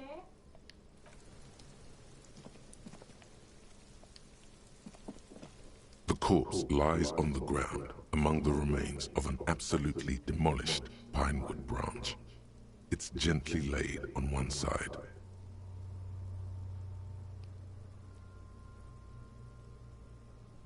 Well, it's down. Celebrate in a more reserved manner. Mr. Measurehead has done a good job.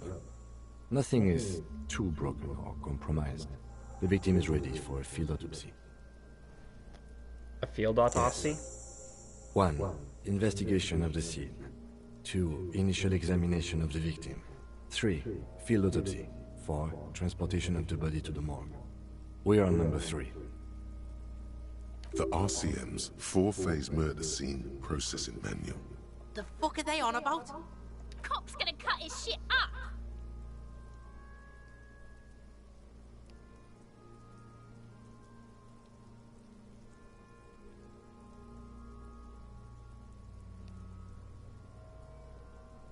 Don't we have someone else for this? A doctor?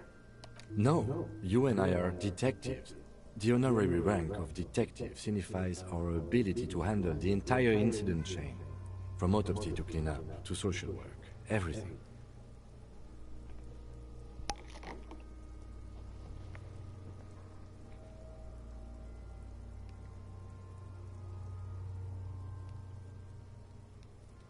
Wait, honorary rank of detective? An honor and a burden attached to your rank once you've proven yourself able. Usually after 5 to 8 years of field work. Mine is lieutenant detective. I don't think I'm a detective. You are. Your station would not have assigned you on this case if you weren't. Damn it. Now, The lieutenant adjusts his glasses and takes a deep breath.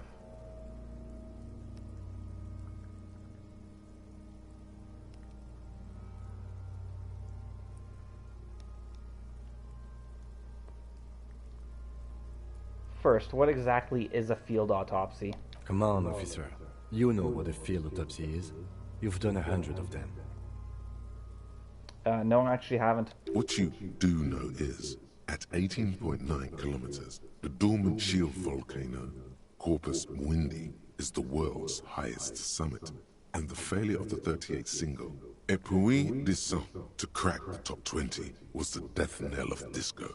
But what a field autopsy is, you have no idea.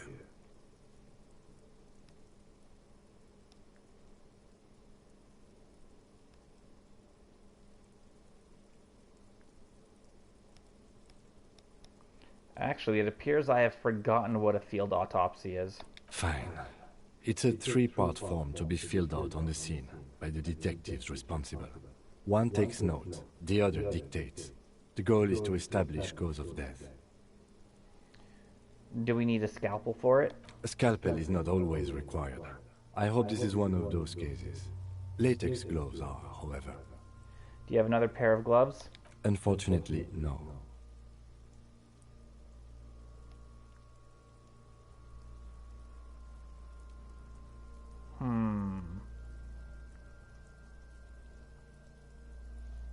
I need a pair then. Can we return to this shortly? We have glove hunting to do. Let's not go glove hunting, please. Let's use division of labor. I perform the anatomical side, while you take notes. Yeah, works for me, man. Okay, where should I take these notes? In your paperwork, officer. Just fill out the field autopsy form. He sighs, already expecting the answer.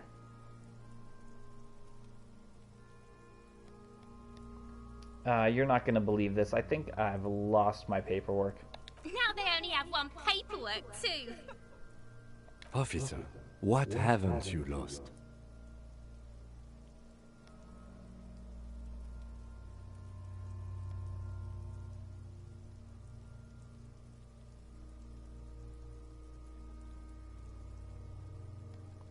None of your business, Kim. Lay off my case. Losing your paperwork is not a small issue. I'm sorry if I came off as patronizing.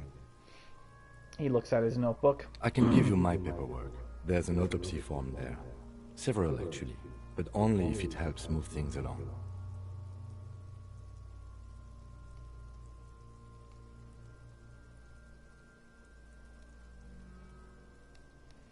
Well, let's work off.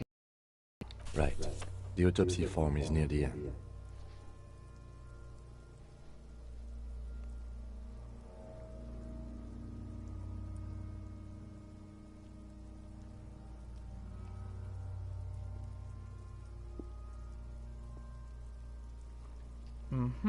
Take a peek at Kim's notes. You find a moment as the lieutenant inspects the dead man's fingernails. Just a few glances. The pages are filled with a bulky freehand that's nearly illegible.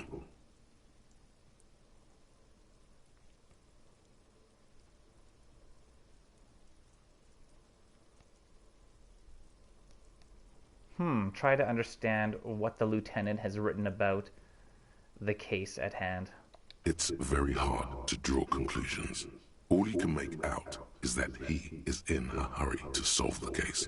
The tempo of the handwriting says as much, and that there are a lot of notes in there. Most of them are made prior to arriving at the scene in preparation. Oh, so here it is. What?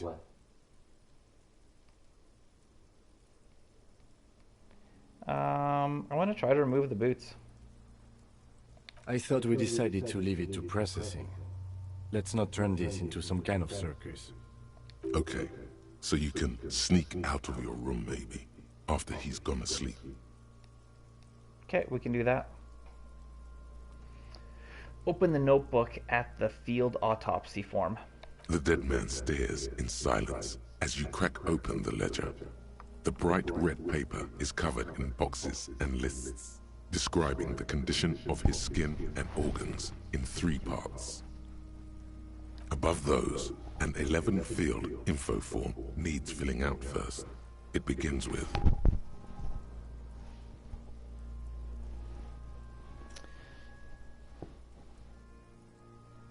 One assistant.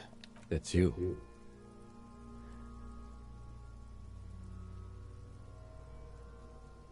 But I do know my name. I don't like that I know my name and it won't let me use my name. Okay, leave it empty. The corpse lies there, indifferent to your retrograde amnesia. The next box says... 2, coroner's case number. KK57-0803.0815. So write it down. Next. Name. NA. Next. Date of birth. NA. Age. Roughly 50. Try 40. The damage is so extensive, it's better to err on the young side. I'm gonna write 42. He nods. Race? Mondial. Fair to olive-skinned, from the Isola of Mwindi. This is as vague as it gets. You might as well say whitish. Write it down. The pudgy mess of curdled meat looks neither mondial nor anything other. Sex. Fucky, fucky! The little monster exclaims energetically. Male. Pigs can have sex!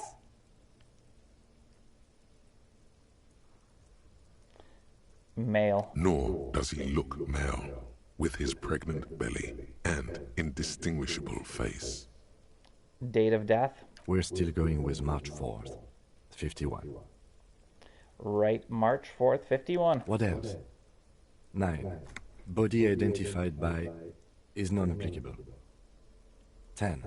Case number is the same as the coroner's case. KK 57 0503 0815 listens motionless, with the cargo belt still around his neck. Only one box remains. Evidence of treatment? None. At least not after the initial examination.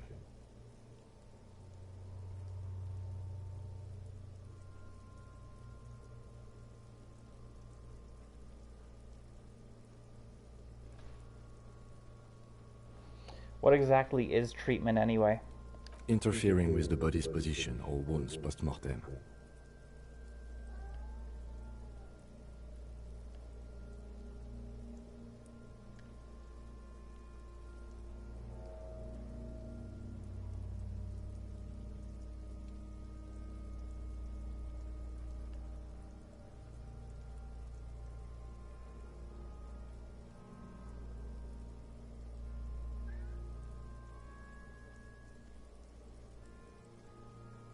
Agreed, no treatment. A silent nod.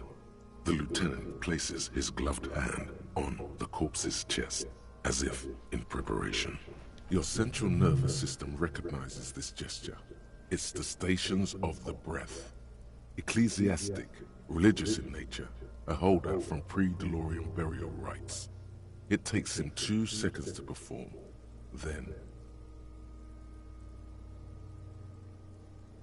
somewhere in Jamrock North, a small wood shed behind Rosenkrantz Row, Lieutenant Nick Feuerbach puts his hand to the chest of a small corpse, no larger than a monkey. It's raining outside, light drizzle. There is darkness in the shed.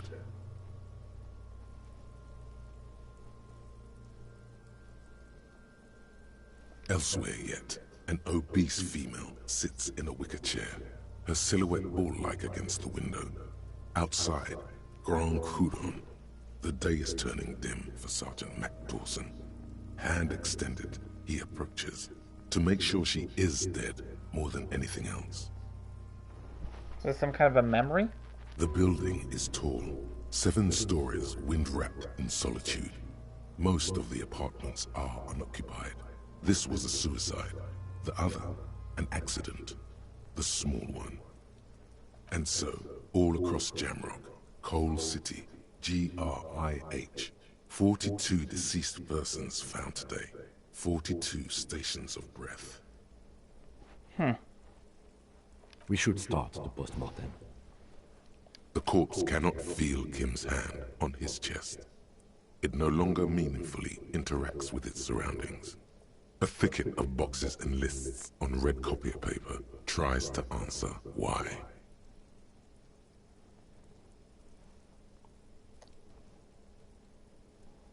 External examination summary. Clothes. The deceased wears armored boots and white briefs. The make of the briefs is Babrodine, I think. Let's see. He turns the body onto its side to check the underwear label. See, it's happening. Babrodine, yes. Inexpensive. Size M. Color white. The disappointment is palpable. The red-haired thing was expecting something more lurid. The rest of the clothes have been removed post-mortem by scavengers in order to get to the victim's ceramic armor. Officers are in search of the missing pieces. Removal of the boots is left for processing. I'm removing those boots. It would be clever of you to omit the boots altogether, sire. If you are to keep them for yourself, as you ought to, you have deserved them more than anyone else.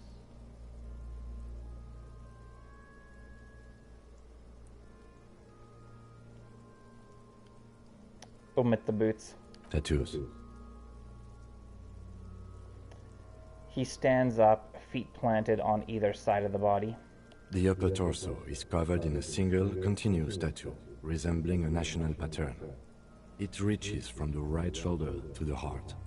The ink is blue and white. The assistant has a color photograph of the markings, to be added to the case files as document A1. The photo is taken on the scene, using a Trigat Mini. The deceased has a belt for airlifting cargo around his neck, tied with a hangman's knot.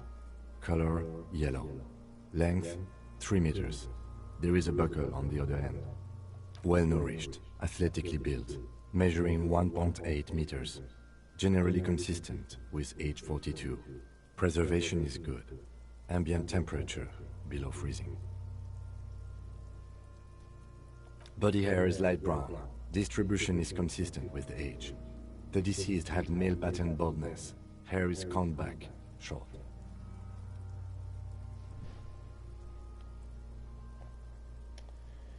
Let's just write it down. Short, light brown, male pattern baldness. Lividity is consistent with hanging. The head is congested. Contusions are present on the head, chest, and thighs. Consistent with stones thrown post-mortem. Low velocity. Fucking low velocity? You think Kuno doesn't know what you're talking about? Velocity was fucking max. Talking shit about Kuno's velocity. In addition, there are bite marks on the face, scalp, and chest. Consistent with predation. I'll write it down. Ligature mark. The lieutenant produces a small folding knife with the other hand pulling on the belt. He starts cutting into the polyester. The stench is horrid. After a while, it's obvious the material cannot be cut. The steel wiring. There's too much of it. We need to remove the belt so we can get to the ligature mark. May I try? It's no use. We should get chain cutters. You can try with them. I have a pair in the toolbox of my kinema. Let's go get them. Damn corpse. We had a good rhythm going.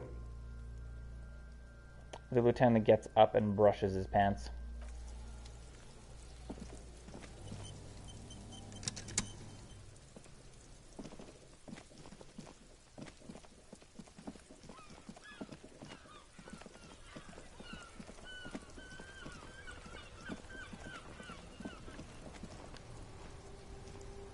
Inside, you see a set of steering levers, a radio microphone, a pull-out toolbox, and the soft glow of the fuel preheater gauge. Pull out toolbox. A metallic drawer slides out from under the seat and clicks into place. The tools inside are neatly organized. Take what you need, officer. It's going to be a long case. I'm not protective of my tools, like some men are. He's clearly a little protective of his tools. But what can you do? Work is work.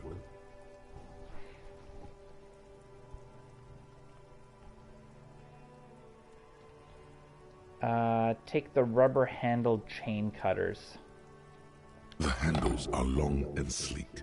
Snap, snap, go the cutters in your hand. I'm going to take the flashlight as well for when I go and steal those boots at night. It's robust, weatherproof, and well-made. Police issue, blue. Lets you see things in the dark you would otherwise miss. Push in the pull-out toolbox. The pull-out toolbox slides back into its nest. Preheater gauge casts a warm glow on the steering levers, and the radio... Just close the door.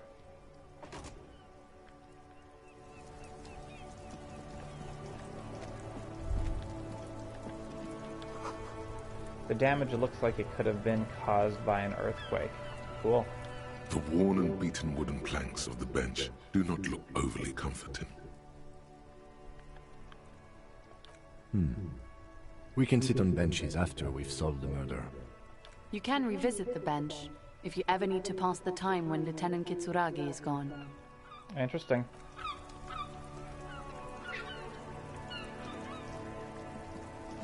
Oh, what's that?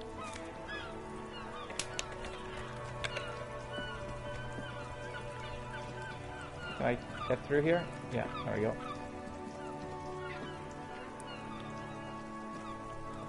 The dented yellow mailbox greets you with its graffito and bullet.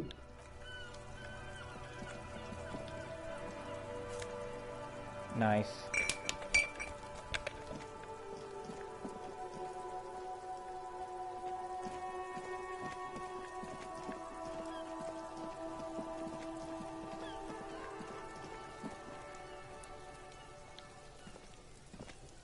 The rotting man lies on his side with his eyes looking straight through you.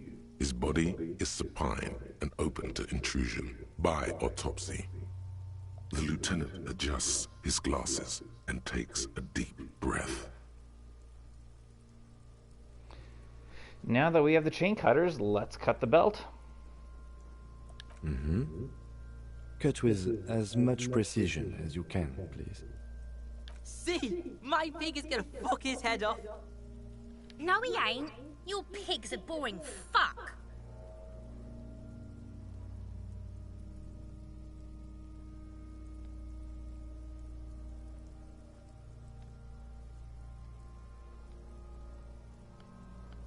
Look for a good spot to cut. The belt is equally tight around the whole circumference of his neck, swelling over the edges like white bread rising from the east. Okay, well, let's just try it.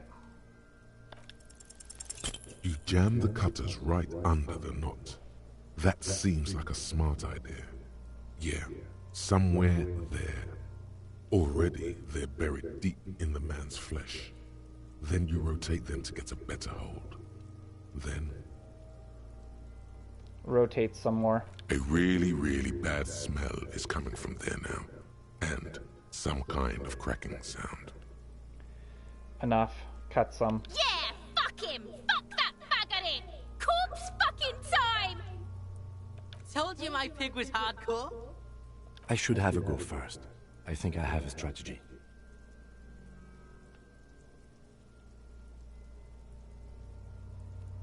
Alright, let him do it. He sinks the cutters into the knot, preparing to perform the cuts, with his elbow to his knee for precision. Snap. The knot is slashed. Another cut and the belt falls apart like a flower bouquet, revealing the dead man's neck and the dark red ligature mark around it. Here.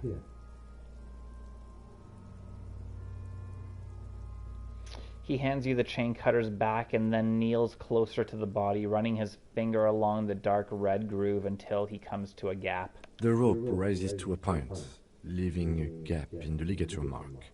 The suspension point is in the back of the neck, on the nape. Hemorrhaging is observed on the skin, above and below the ligature mark.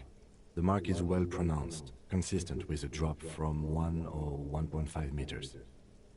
Chest is intact, normal contour.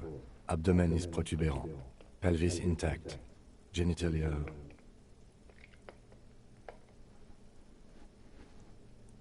He pulls down the man's underpants. No! Let's get out and see! I fucking knew it! Genitalia is male and unremarkable. No evidence of injury. Write it down and move on. Back is symmetrical and intact. Upper and lower extremities are intact, but asymmetrical. There are combat injuries on the right hand, thigh, and hip.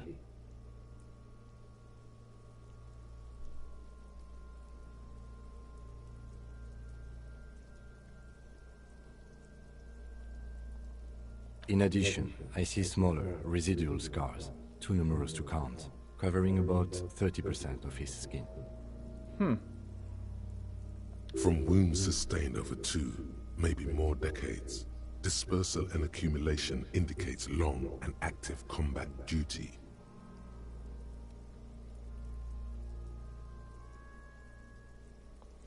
This scarring is extensive, way more than a law official's. We have a real museum here. Of battles, wars. Last item, hands. He takes the man's right hand in his, inspects it, then moves on to the other hand. I'm gonna let the lieutenant just do his own work. Hands are clean. No sign of a recent struggle.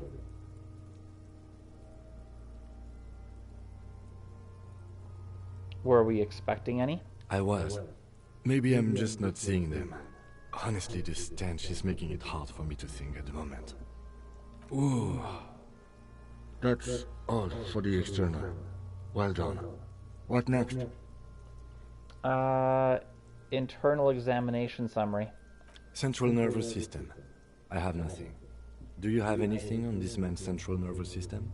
Of course, there is a moral to be drawn from it. A moral to this story. If I may add the moral of this story. What would that be? The dead man looks, too, with barely contained excitement to hear the moral of his story.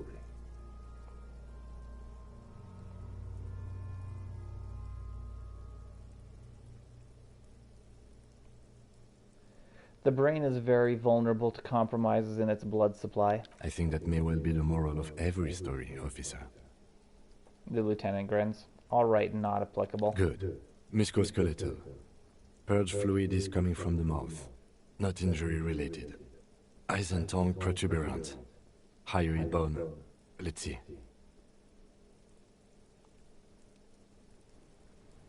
With his eyes almost closed, the lieutenant puts his hand on the dead man's throat and begins to massage it, gently. A rotting smell erupts from the mouth. Purge fluid runs down his lips, black and viscous. Yeah, jack that fucker off! The hyoid bone is fractured. The rest of the musculoskeletal system is intact. Unremarkable. Respiratory system. Back hunched as if in prayer, he begins to pry open the dead man's jaw. He stops to exert more force. Both hands are used. Oral cavity shows no lesions. The victim has received dental implants, possibly after a combat wound.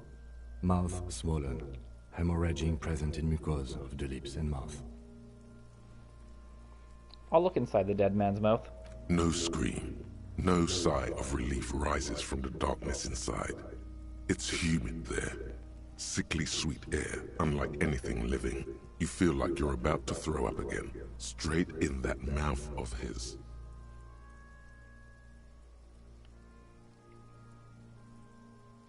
Alright, let's write it down. Hepatobiliary, NA.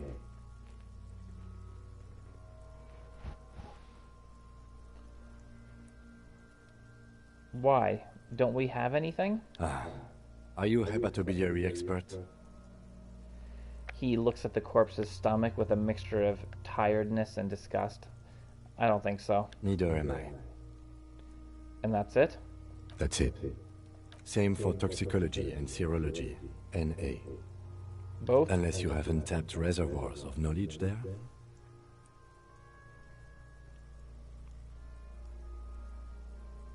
The completionist in me still wonders if there's something we could still do. Like a toxicology screening?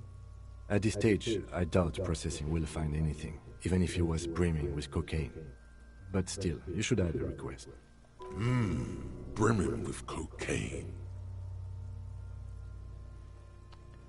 Toxicology requested. Cardiovascular.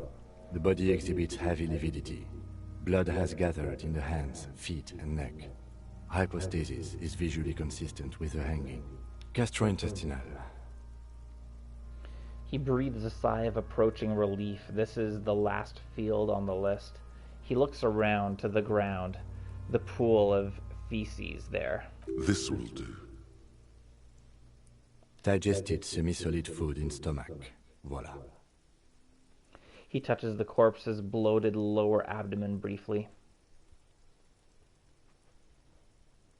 Write it down, omit the voila. What's next on the list? Description of injuries. Let's see. We have bite marks, contusions on the head and chest, and a ligature mark encircling the neck. You'll need 3 fields. Leave a 4th one too. Be thorough if you want maximum results.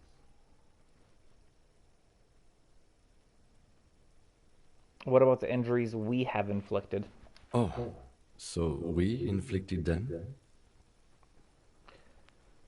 This is a team effort. You mean the spin-stabilized munition from a Kill A990 muzzleloader lodged in his lung? Or the incision on the thorax from a chin cutter? Neither was a team effort, and I wouldn't mention them. Muddies the water.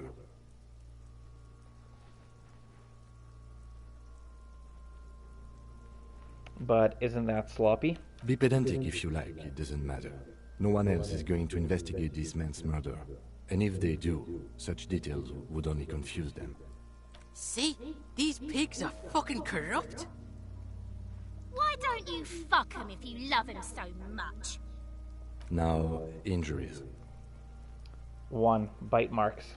Head, chest and scalp bite mark injuries. Predation by birds has caused damage to the body.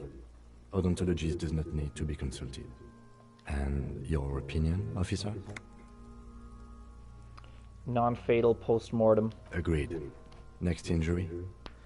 Contusions. So, the scalp bleeds from a post-mortem head injury, a stone. The injury does not have the rim of an early inflammatory response. The perpetrator on the scene has confessed to causing it post-mortem. At maximum velocity, fucko! Has confessed to causing it at maximum velocity. Coagulated blood sticks to his scalp and chest, where the countless stones have hit the dead man. Beneath, the description of injury. 2 boxes. Non-fatal post-mortem. Right. Next. Ligature mark. A dark red abraded ligature mark encircling the neck, with a gap on the nape measuring, let's say, 7 centimeters. The hyoid bone is fractured, the cervical column intact. I see hemorrhaging on the skin, above and below the ligature mark.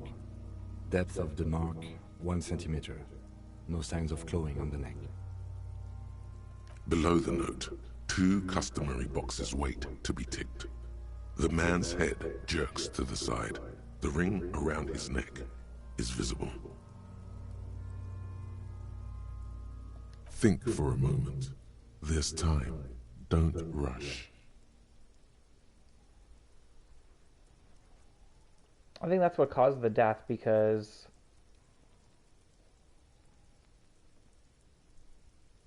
the blood pooling in his lower extremities shows that his blood was flowing, or it stopped flowing after he was hung, not before. If he was laying down and killed, then the pooling of the blood would have been on his back or side or front, not on the lower extremities. So we're going to say fatal injury. That's it. We have established cause of death. It's not much, and it leaves much to be questioned, but it's a start. Let's wrap this up. I pronounce this field autopsy over.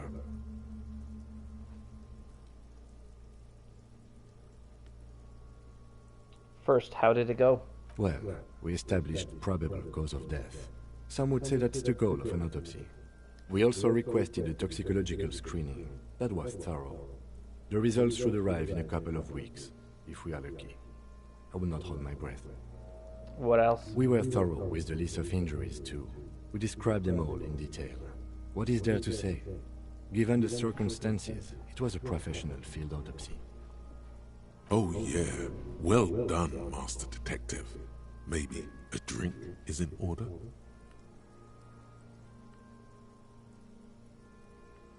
Let's give him back his notebook. Now? Now we put him in a body bag and I drive him to Faubourg for processing. The lieutenant looks at the dead man one more time.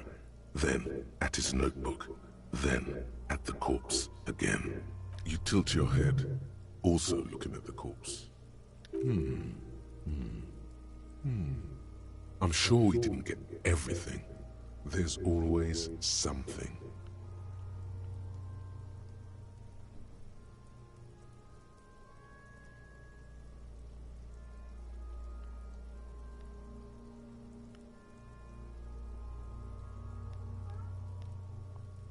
Tell me something, dead man. Shoot, Looney Rooney. Nothing new. Come back later, Corporal. Amuse yourself with my frank manners and my memento mori features. If possible, also, see me in your dreams. Alright, let's see if we can do anything with the perception.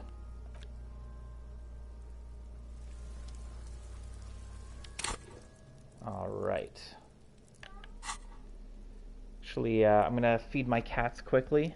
Give me about 2 minutes or so, and I will be right back, and we'll check perception.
I have returned.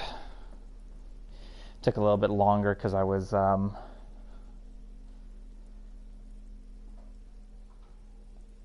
opening up a new bag of cat food, so doesn't look like there's any perception because I noticed from the left it says bonuses from items, so and perception is not shown there.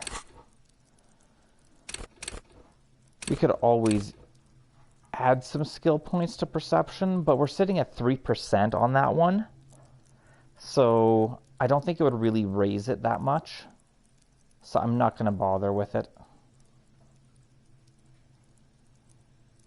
Yeah.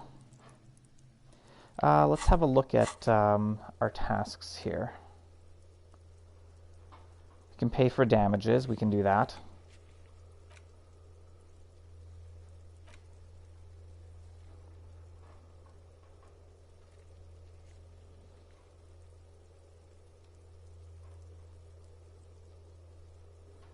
Okay.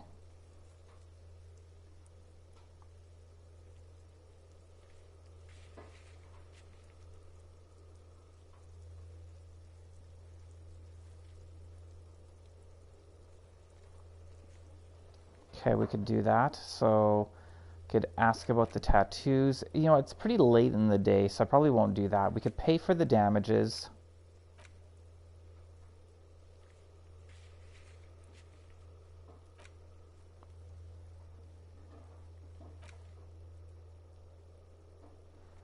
Get the boots.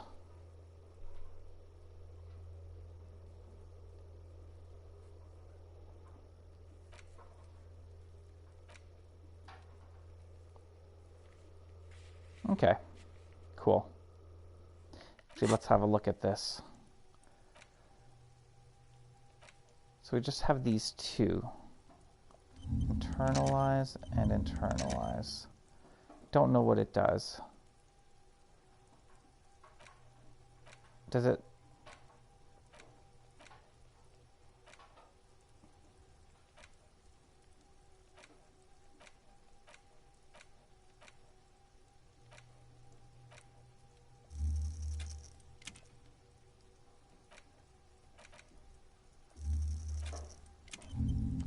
Okay, so we get Encyclopedia 1 for having that equipped. This one, oh, whoops. This one doesn't seem to do anything, but whatever, we'll equip it. Should have done that before, but that's fine.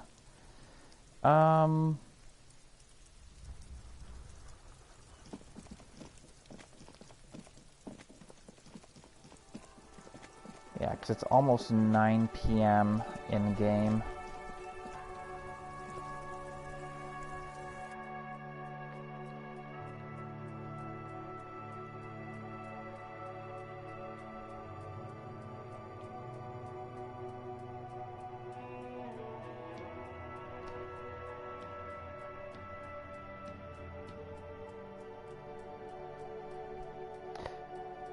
Probably shouldn't have taken the check from the guy, but that's fine.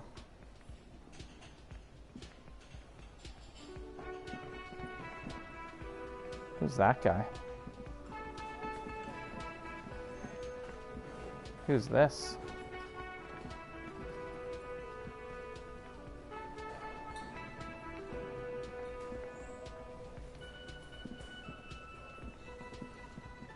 Can I help you?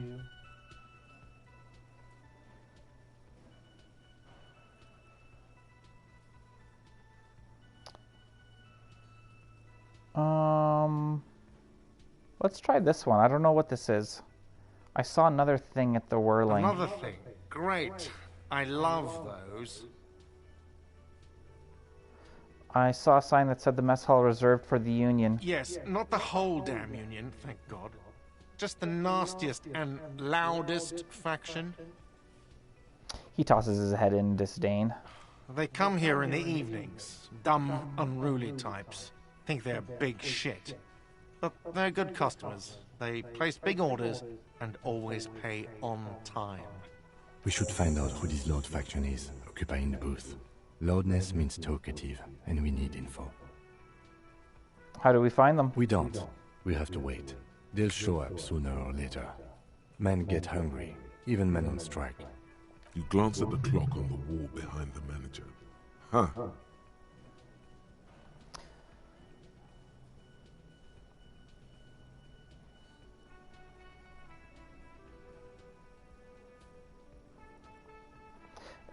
It's after 4 p.m. The sign said reserved starting 4. Why isn't anyone in the mess hall? Good question. He turns to the cafeteria manager. They're probably getting drunk or protesting something somewhere. Or laying low after the, lynching. Why is that? They probably fucking killed that guy or something, and that's why. I have a feeling we'll make their acquaintance sooner or later. Yes? So about that money I owe. Yes. Have you got it?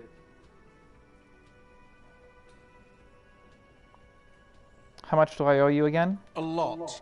A lot. For the room, drinks, and broken window, 130 real. Can I pay with this check? You must be joking, right? You come here, trash everything, and now you try to pay with a novelty check? The cafeteria manager stares at me, baffled. This isn't a game show. I'm not going to accept it.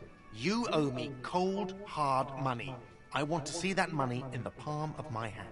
Every single cent. You can cash it in at the local frit near the harbor gates, though it might not be enough to cover it. Actually, let's talk about something else. Like what? Goodbye. Okay, who's this person?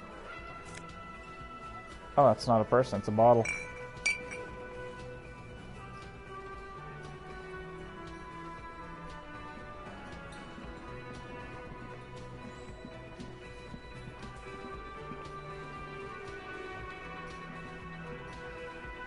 It's all about money, you know.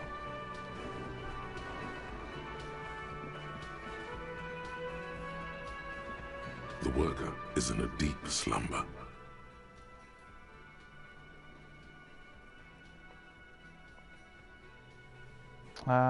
I don't think we have anything that's physical instruments, so let's just try to wake him up. You gently shake his shoulder, but nothing happens. Alright, that's fine.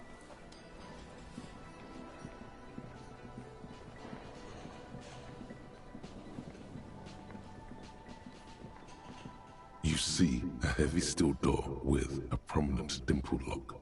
It's painted blue.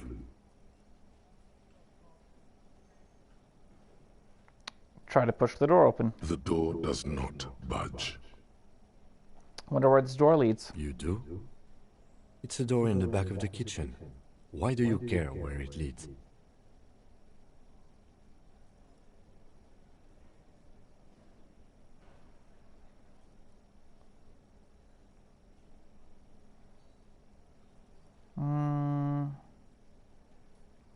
Out of duty, we may find something pertinent to the investigation. Yes. I suppose it's worth seeing if we can get in. Just to be thorough. As a side investigation. It's hardly a side investigation. You already have a name for it.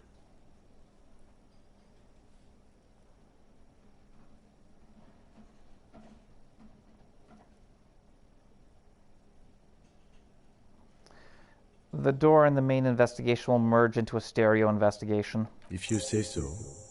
Gart is the person to ask about this. The cafeteria manager. Alright. Let's go and talk to him again about it.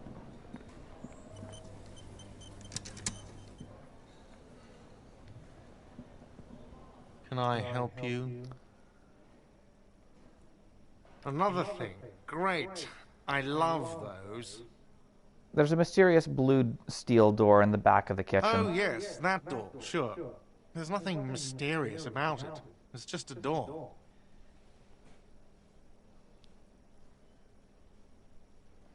Do you know what's behind it? Do you have... No, I don't have a key. I don't know how to get there. And I don't care either. It's not like I've been wondering about it for 10 years. It's just a frit warehouse, probably. Or some boring storage space with a bunch of old junk and dust. Dust. He runs his finger across the counter to check for dirt. He's attempting to maintain an air of indifference. It's absolutely not convincing.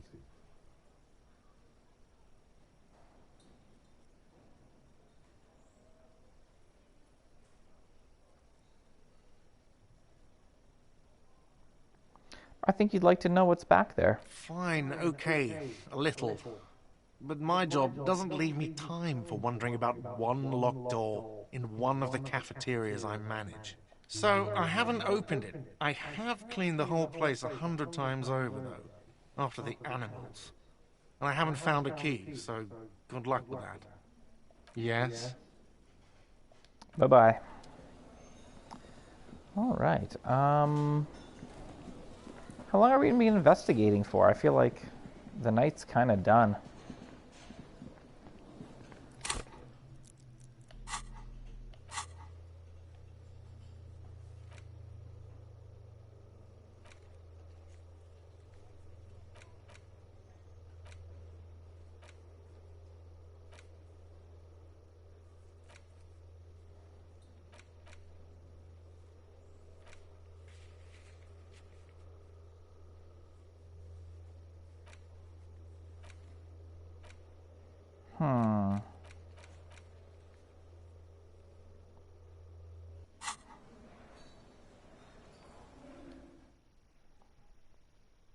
Is it going to be getting dark outside? I wonder if it actually changes. Probably should.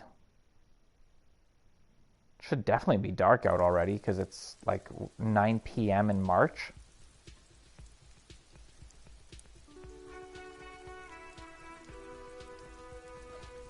But then again, we also don't know how close we are to the equator.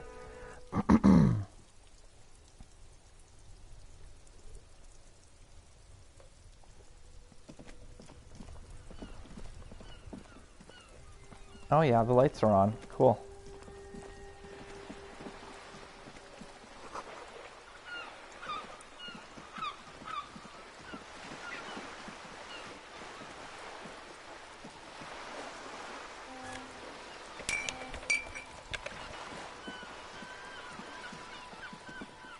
Oh, another garbage can.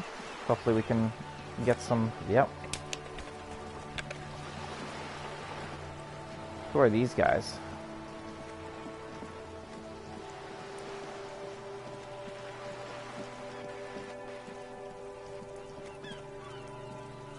Have you no shame?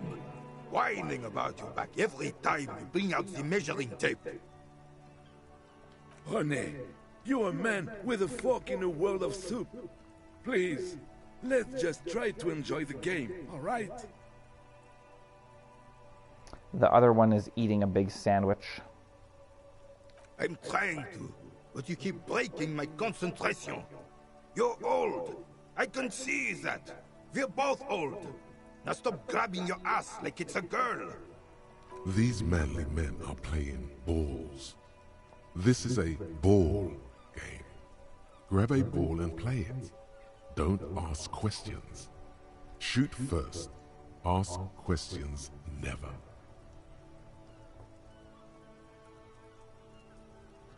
Shouldn't I ask what game it is first? No, you got this. There's the ball. You're the game.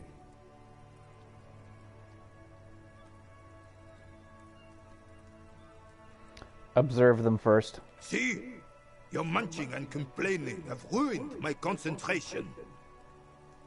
The man throws a metal ball toward a smaller wooden ball in the sand, missing it by a meter. Ah, mon Dieu. The pain in my back is unbearable. I can't even say if it's in my back or hip anymore. Feels like it's in both. He tries to measure the throw. I hope you pass out from it, you goddamn jellyfish. Men like you are the reason this nation is sinking. Standing tall and proud, he looks at his partner with disgust. Trying to throw something as close to a predetermined point as possible. Measuring. This must be the age-old game of petanque. Shush. Ignore them. They don't know what they're doing. They're old. You are letting down yourself and the team. Get in the damn game already. I'm on it, coach. Eyes on the ball, Dinky Winky. So I know the game is petanque, and my ability went from 83% to 42? How the hell does that work? That is stupid. That's one of the stupidest things I've ever heard.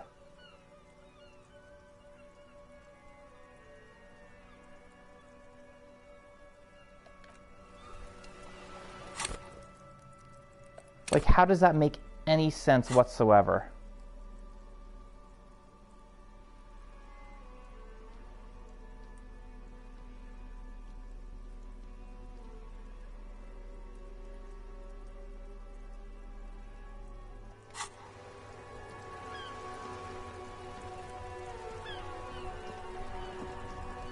Life doesn't need to be a struggle. He covers his mouth to hide a burp. I'll be with you in a moment, officer. Let me just finish my sandwich. Talk to Angry Hog René first.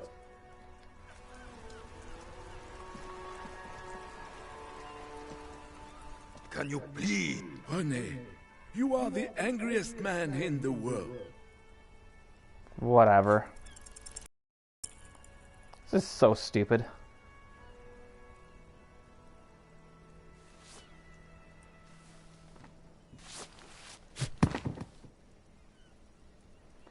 This felt wrong.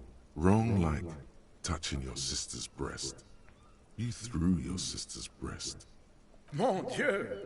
Good job, officer. That was an excellent throw. There are no two more harmful words an athlete can hear than good job. And this was downright embarrassing.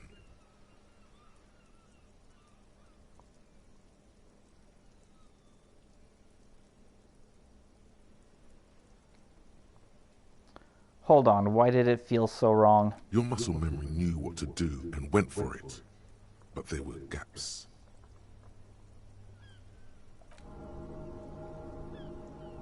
It felt like you were going for a thrust or a lunge. There was definitely gonna be jumping. Maybe you scored a point, but this is a fiasco.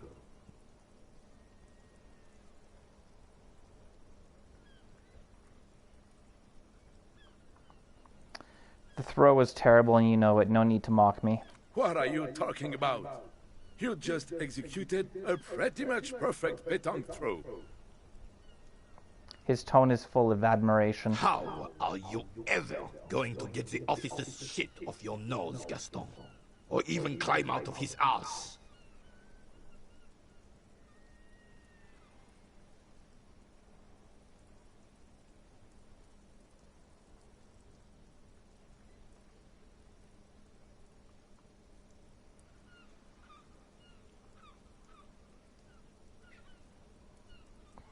That's just how Johnny Ballgame is. Extraordinary.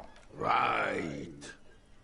Was the demonstration it? Or do you still need something from us, officer? Yes, officer. What do we need from this gentleman? René, I found your guard booth. Yes. The Debardeurs union pays me to stand vigil during the night. Not out of any political allegiance, mind you.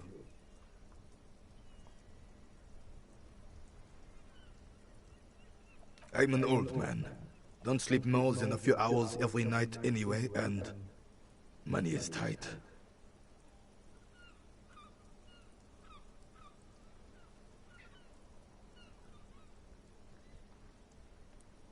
You must have seen something on the night of the murder. Your booth looks right into the yard. Yes, it does. Unfortunately, I wasn't working that night. Been on a 2-week leave since last Monday.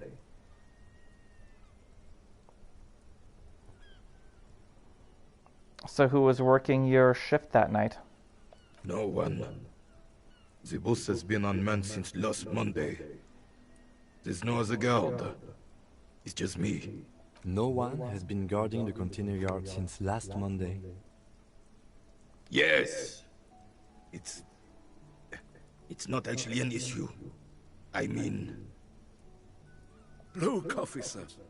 The container yard doesn't actually need a guardsman. Never had one before, René. Monsieur Claire had that booth built specially for him. It's mostly decorative.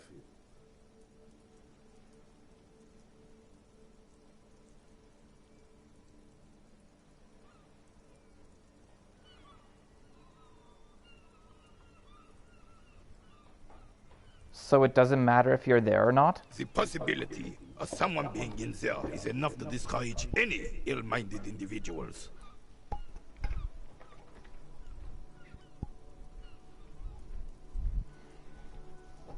Evrard created this job for René because he knows the Royal Carabinier's pension of honor and PTSD isn't something a man can live off. A decorated Kingsman collecting tear reflects bad on the whole neighborhood. His words.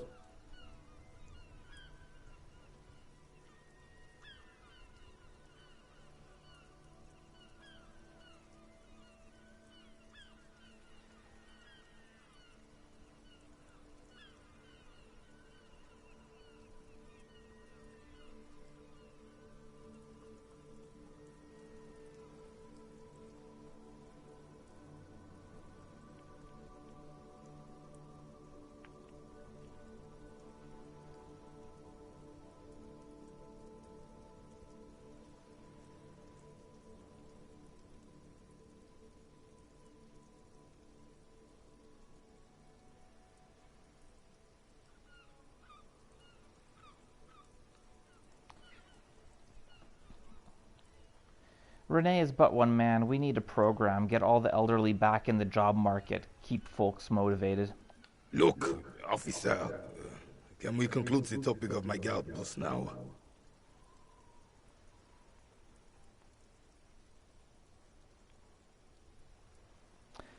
I saw a picture in there. You were in it. Who's the girl? She is nobody. This is none of your concern. And I refuse to discuss my private affairs with the RCM.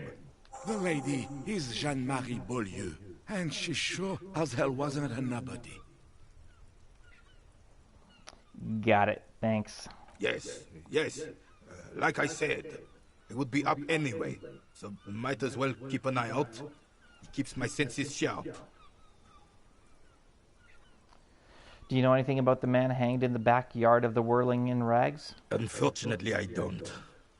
Unlike most of the locals, I have no qualms about assisting law enforcement. But this affair has passed me by completely. And most of the locals? In Martinez, the union is the law. So can you really blame them? But you don't have a problem with cops? Cop is a pejorative term. I don't have a problem with policemen. On the contrary, I admire the effort to bring order to our streets. So again, you don't know anything? If I knew, I would not be afraid to tell you. I simply don't. I'm an old man, not a coward. The daily business of the riffraff no longer concerns me. You seem to be playing in a crater. Yes. The terrain here provides an interesting variety to a familiar game. Was there an earthquake here?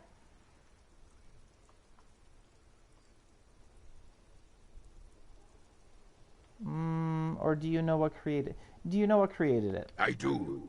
Fire from heavy artillery. Okay, it's a crater left by artillery fire, but why? Why what? Why was heavy artillery used? Because that's what happens when communists hijack your country, execute your supreme leadership, and turn your capital into a slaughterhouse.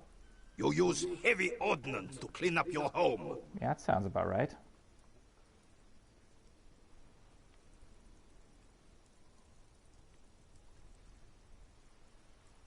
Did you use artillery fire against them? Sadly, no. It was the foreigners who brought them to their knees. We fought valiantly. Too valiantly. So valiantly we got licked. He adds, squeezing a boule in his fist. I don't know what a boule is. Should have fought dirty, like they did with their suicide sex cult propaganda and mad anarchist women strapped to shrapnel bombs. We didn't though, and we lacked caliber. God bless him, but the suzerain's cannons simply weren't big enough. It was probably a bit more complicated than that.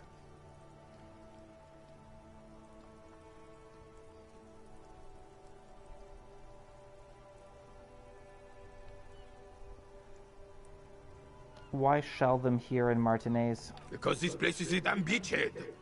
Had to soften the commies up first.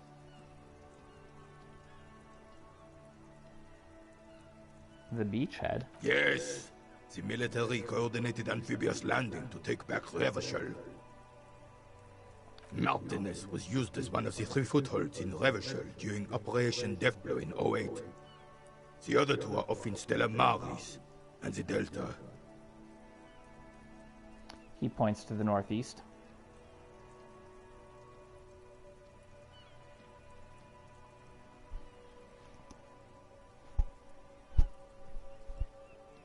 Nod thoughtfully and turn to look northeast. This here is Blood Ground, where Coalition boots first made landfall and cleaned those rabid dogs out.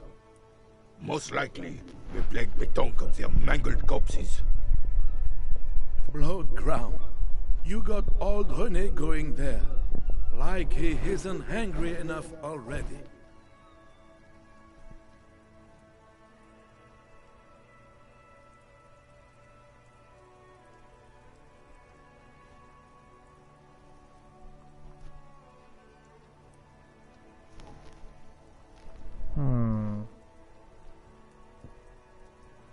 Ah, that explains all the war damage.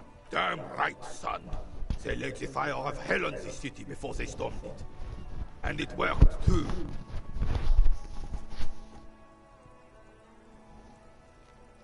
The rest of the city got cleaned up, but Martinez they keep as a monument. And now the Union Socialists are practically running the place. Well, it's your own damn fault.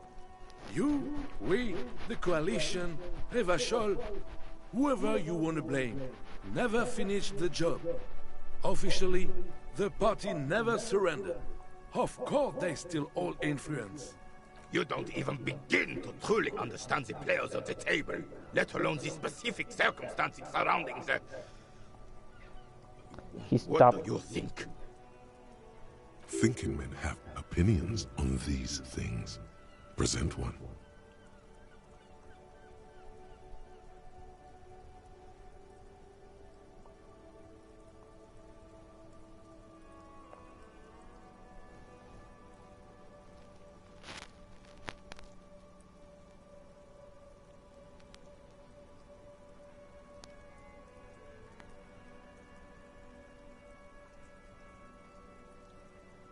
Commies just don't understand how money works. No, they don't. But I'm sorry it had to be the Coalition. After 8 years of fighting rabid commies, boiling cats for food and drinking piss in the mountains...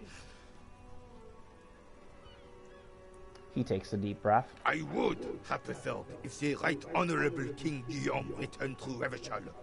Or even if that damn clan Frisell had risen from the grave and led us. Sadly, that was not the case. Instead, all that is just, holy, and beautiful in the world was wiped away, and now it's neon signs with toothpaste ads everywhere. Foreign influence peddling garbage and stupid music on the radio.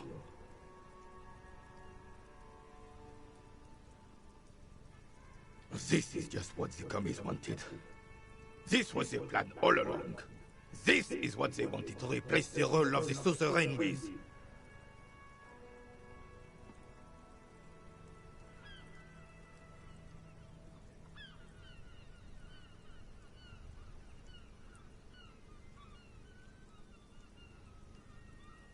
You mentioned Guillaume.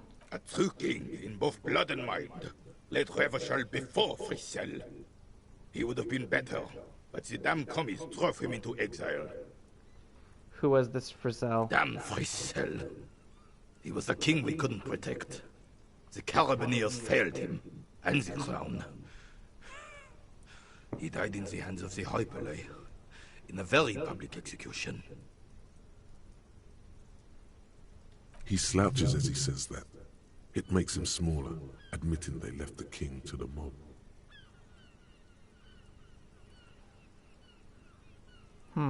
What exactly is a suzerain?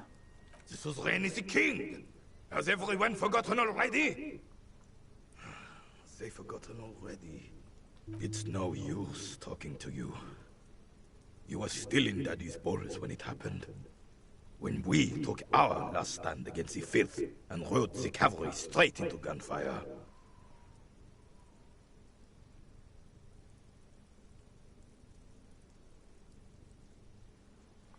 Let's see if we can improve our composure.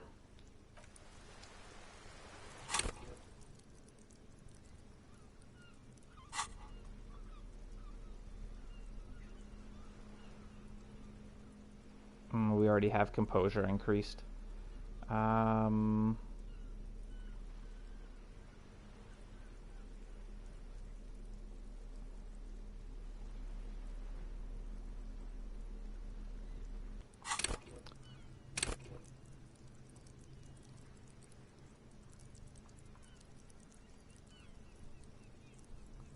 Where is composure? Oh, there it is. I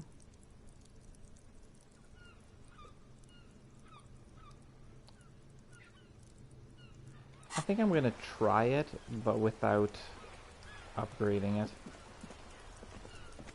I have... Yes, René. Hello, officer.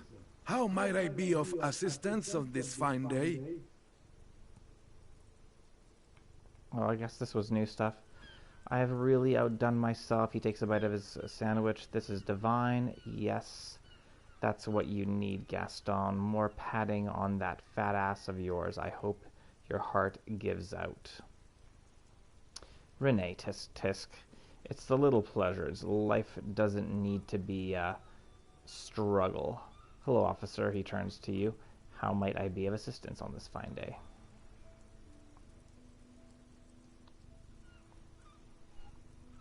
Tell me what you know about the dead man. Let me think. I heard someone was hanged and left on a tree for a week. But that's all I know, really.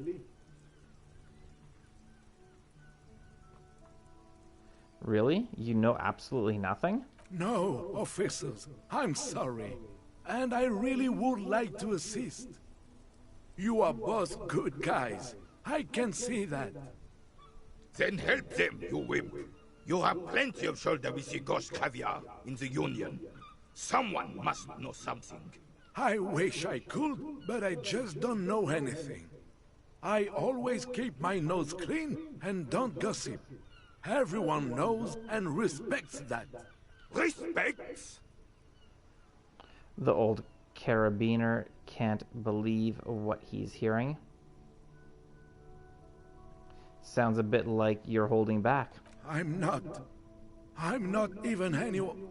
Of course he's holding back. His mouth is so full of Union prick he can't even speak properly. Can I at least finish my fucking sentence before you piss on it? Is that okay, René? I'm not anyone impotent in the Union. I just know Evrard.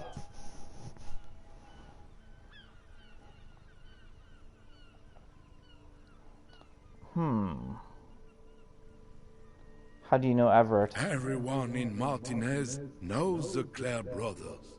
I taught these boys human studies and history in the gymnasium. What do you know about history? You never witnessed history. Only heard about it years later, when it had already moved on. You don't know history. The old soldier mumbles something under his breath and turns to face the sea. There he stands, proud, rigid and alone, like a cracking marble statue. Let's try not to get caught in a crossfire.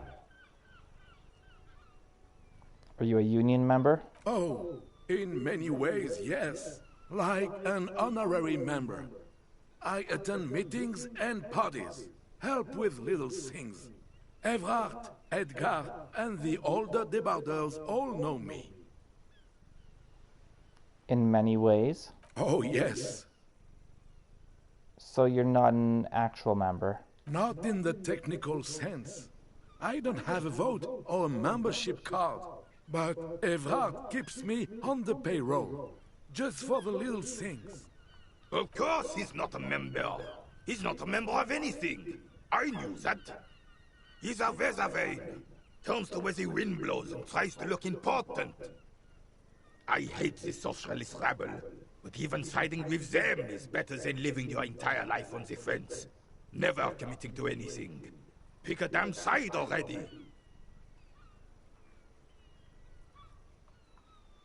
What are the little things you do for Everett? Writing work mostly. Occasionally, he needs something written, and I happen to have a way with words, people say. What kind of things do you write for him? Oh, nothing official, I assure you. Just essays for the newspapers. About Martinez and how things are and how they could be. Evrard and I have these long talks where... Well, he tells his little penman exactly what to say. It's commie propaganda, plain and simple. You should be ashamed of yourself.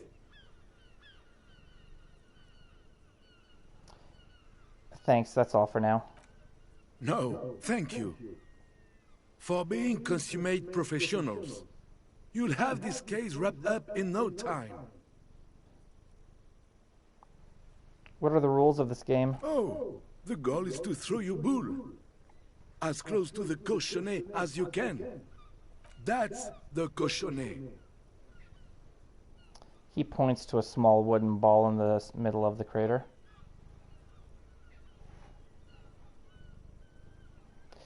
Interesting. Tell me more about it. Well, first, you draw a circle about 1/2 meter in diameter. We made ours out of rope. Then, the order of play is determined by a coin toss. You win it. You get to throw the cochonnet. Then, the players aim to throw their bulls as close to the cochonnet as possible. They must stay in the circle and keep both feet planted. Is there anything else you can tell me about Petanek? Whatever it's called? I could, but I'd rather not. I don't want to take up your time with trivial details, officer. I think I get it. You'll put that knowledge to good use in 50 years. I'm sure of that, officer. I don't like where this is going, officer. Don't you think we should do something else now?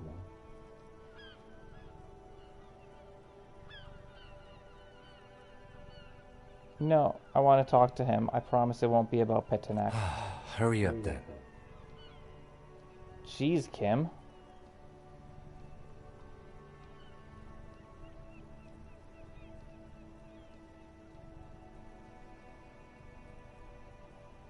Alright, no, I think we're good. We'll talk to this other guy. And then I think we're done for today's stream. I like playing in the dark. Sharpens your nocturnal instincts. Feels like being on recon again. What is it about this old soldier that makes him stand so proud? As Rene turns from you to his partner and back, the medals on his chest rattle and glare. He keeps his spine straight and his ribcage lifted, displaying them proudly. How many medals are there? 2. The larger one is shaped like a cross, while the smaller medal resembles the sun. Look at the cross. A crowned head in front of 2 crossed rifles. The medal hangs from a blue striped triangle. It's the Croix de Bravoure, Cross of Valor. The cross was the highest battlefield decoration in Suzerain's armed forces, awarded for exceptional bravery in the line of duty, in service of King Frizzle I. Let's look at the sun. A small blue star inside an orange sun. It has the word Valiant written below. The setting sun was a decoration used to distinguish seasoned combat veterans in service of King Frizzle I during the Revolution.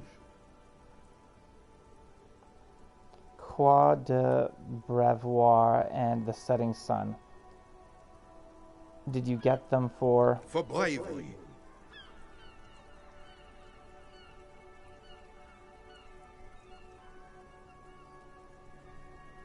That's what I was going to say. Bravery. I'm sure. But I know this uniform's reputation. You are also wondering if I got this for raping women or killing babies.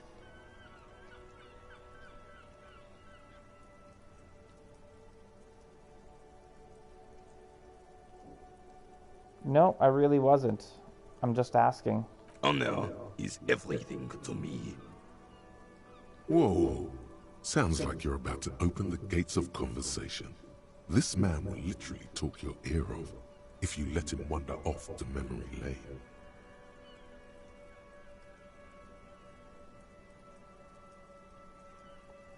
So what did you get the medals for? For doing my duty in the heat of battle. For looking my mortality in the eye. When men like Gaston here hid in the bushes and shot themselves.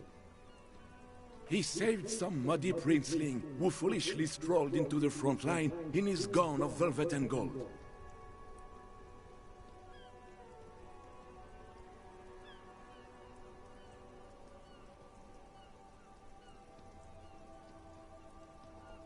Saved a princeling? It was on the first months of the revolution here in Revachol. Unrest was spreading like wildfire.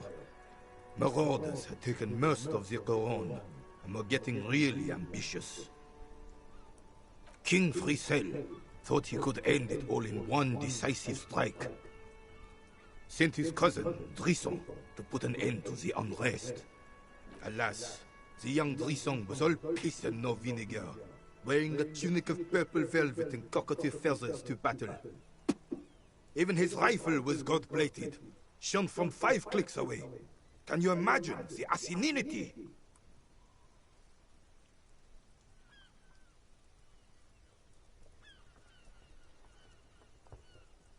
He really despises that Drissant fellow.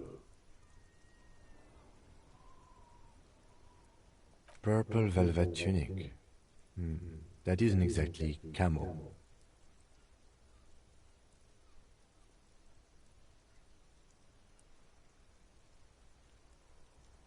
To keep the long and bloody story short, Drisson marched us against the partisans in Couronne. And when I say marched, I mean made us walk into captured enemy territory, single file, like toy soldiers, while he rode in front on his giant red stallion. The rebels were smart. They let us come real close before opening fire. Suffice to say, it was carnage. Must have been a bloodbath. Blood path. I got shot in the left shoulder and went down. Just a flesh wound. But just as I turned over, the prince fell into the mud next to me. He was missing his lower jaw. Damn. Then his horse, driven mad by the noise and smell of gunpowder, stepped on my leg and shattered my knee. He pats his right thigh.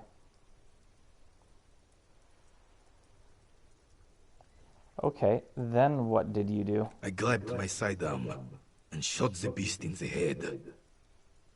Then everything went black. Shot the horse? Capitaine Arnaud, le fléau des chevaux. When I came to, it was all over. It was just me and Jolas Tresson, gurgling in the blood-soaked mud right next to me. The Dink had taken numerous flesh wounds and lost a lot of blood. But despite missing his jaw, he seemed hesitant to die. Tougher than he looked, that one.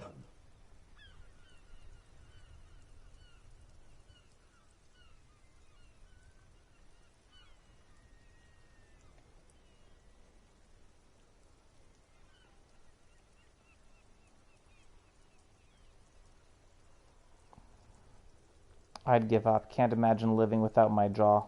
He didn't. I hoisted the prick on my back and started crawling. Kept going until the 59th Cavalry picked us up. Through some miracle, we both survived. And the jealous freak convinced Frisel to give me a medal for not leaving him to die in his own blood. Piece and shit. He was the commanding officer and I was on duty. Just doing my job. Shouldn't hand out medals for that. 13 months later, I received the Sun for distinguished service. It's not worth mentioning. You sense he's downplaying it. He did a lot more than his duty. More than anyone's duty.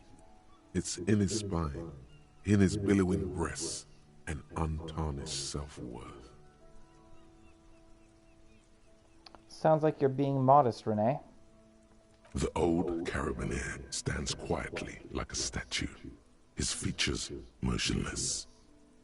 What Monseigneur Modesty is not telling you is that he crawled over 7 kilometers before the cavalrymen found him and Drisant. 2 days later that was. And that even whilst crawling with a half-dead prince on his back, he still managed to murder 3 rebels on his way. Is that pride in his voice? It's deep down, but Maybe even unbeknownst to the man himself, it's there.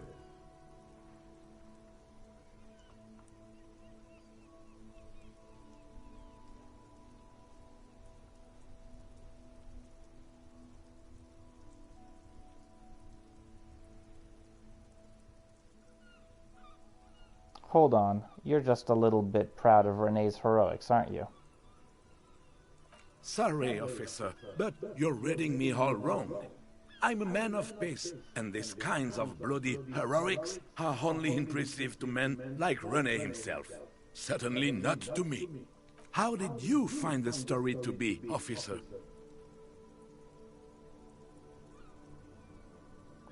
Quite impressive. It's men like Rene who made Revachol great once. Maybe, but also bear in mind, officer. They don't hand this out for anyone with a service record. Oh no, you have to get shot, repeatedly. And you need to get your hands bloody too. Really, really bloody. Do not speak of what you know nothing about, Outrun. Duty is something you will never understand. Why do you despise Dressant so much? Because he was a goddamn dandy. Had no business leading men or even being on the battlefield. All he was related. That's it. Royal blood alone doesn't make army commanders. He was a stupid kid, only interested in horses, hairstyles, and man-loving. And 782 Royal Carabineers are dead because of his incompetence. Yeah, makes sense. Thanks for the story, Rene. Bah! There were many such stories in those days. Many such men, too. True Revacholians. Men with backbone. Oh, yes, Rene, yes. Men were bigger, girls were prettier, and everyone wore the fascia.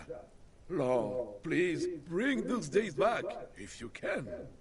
I'm not getting into this with you again. Officer, was there anything else? You should try to come up with a heroic story of your own. Impress this old soldier. Okay, let's exit out and see if we can increase our drama. It's clear you like the hard stuff, Bruta.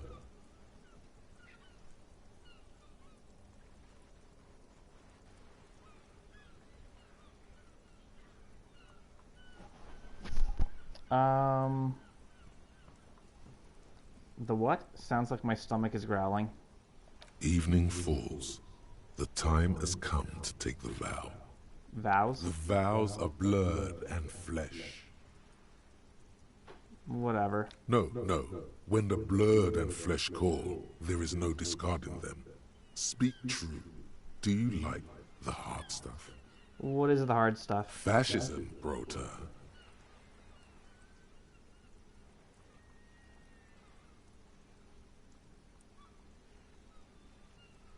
What is fascism, though? Many things, but it's mostly about trusting your gut. Who does your gut tell you is the source of Revachol's problems?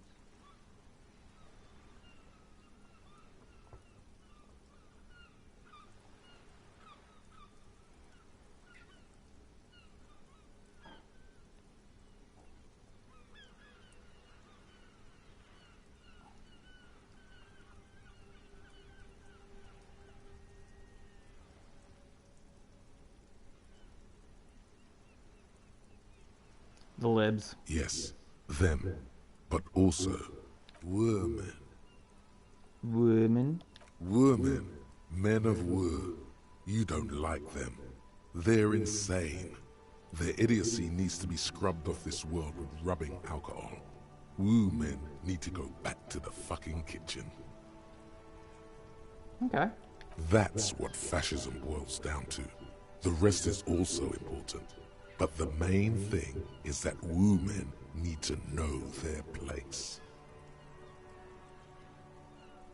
Am I having some kind of stomach seizure? Stomach truth.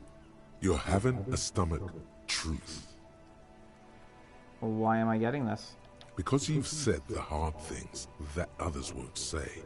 The good things, you've said them many times. Fascism sounds so bad, though. What if we called it something else, like traditionalism? Okay, yes, let's call it that. Good thinking. You're going to keep your views, right? Keep your views, Brota.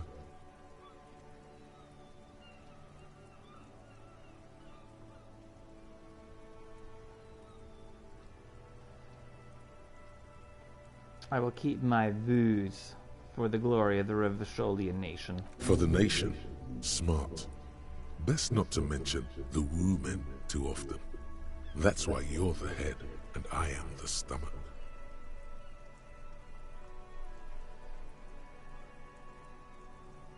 Alright, I'm gonna pat my stomach. Shoot, what did I want to do? What was the thing that I needed to do for... It was... Drama. That's right, drama. How's my drama? I got -1 to drama. Let's see. Let's take off the clothes that give us -1 to drama. Alright, take off these glasses. Put on these glasses.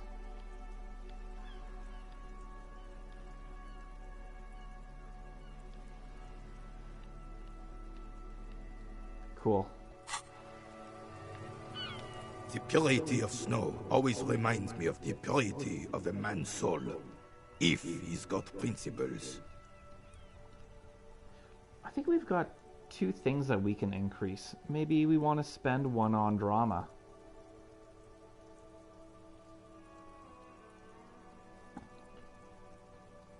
You know what? Let's just go for it.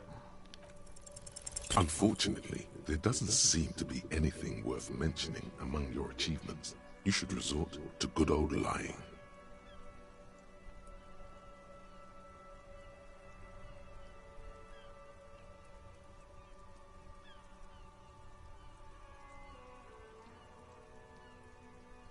Yeah, lying's not my style.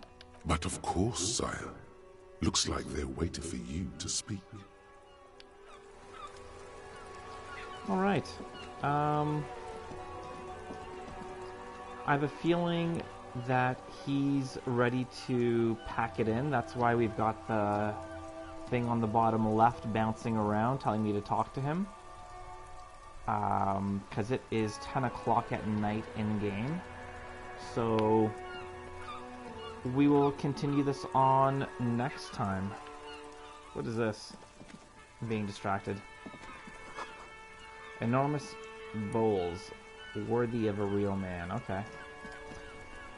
So anyway, gonna wrap it up here. We will try to get the boots next time. We'll talk to Kim, and we'll see where we go from there. So thanks for watching. Hope you enjoyed, and have yourself a fantastic rest of the weekend, whatever's left of it, and I'll be seeing you around. Bye, guys.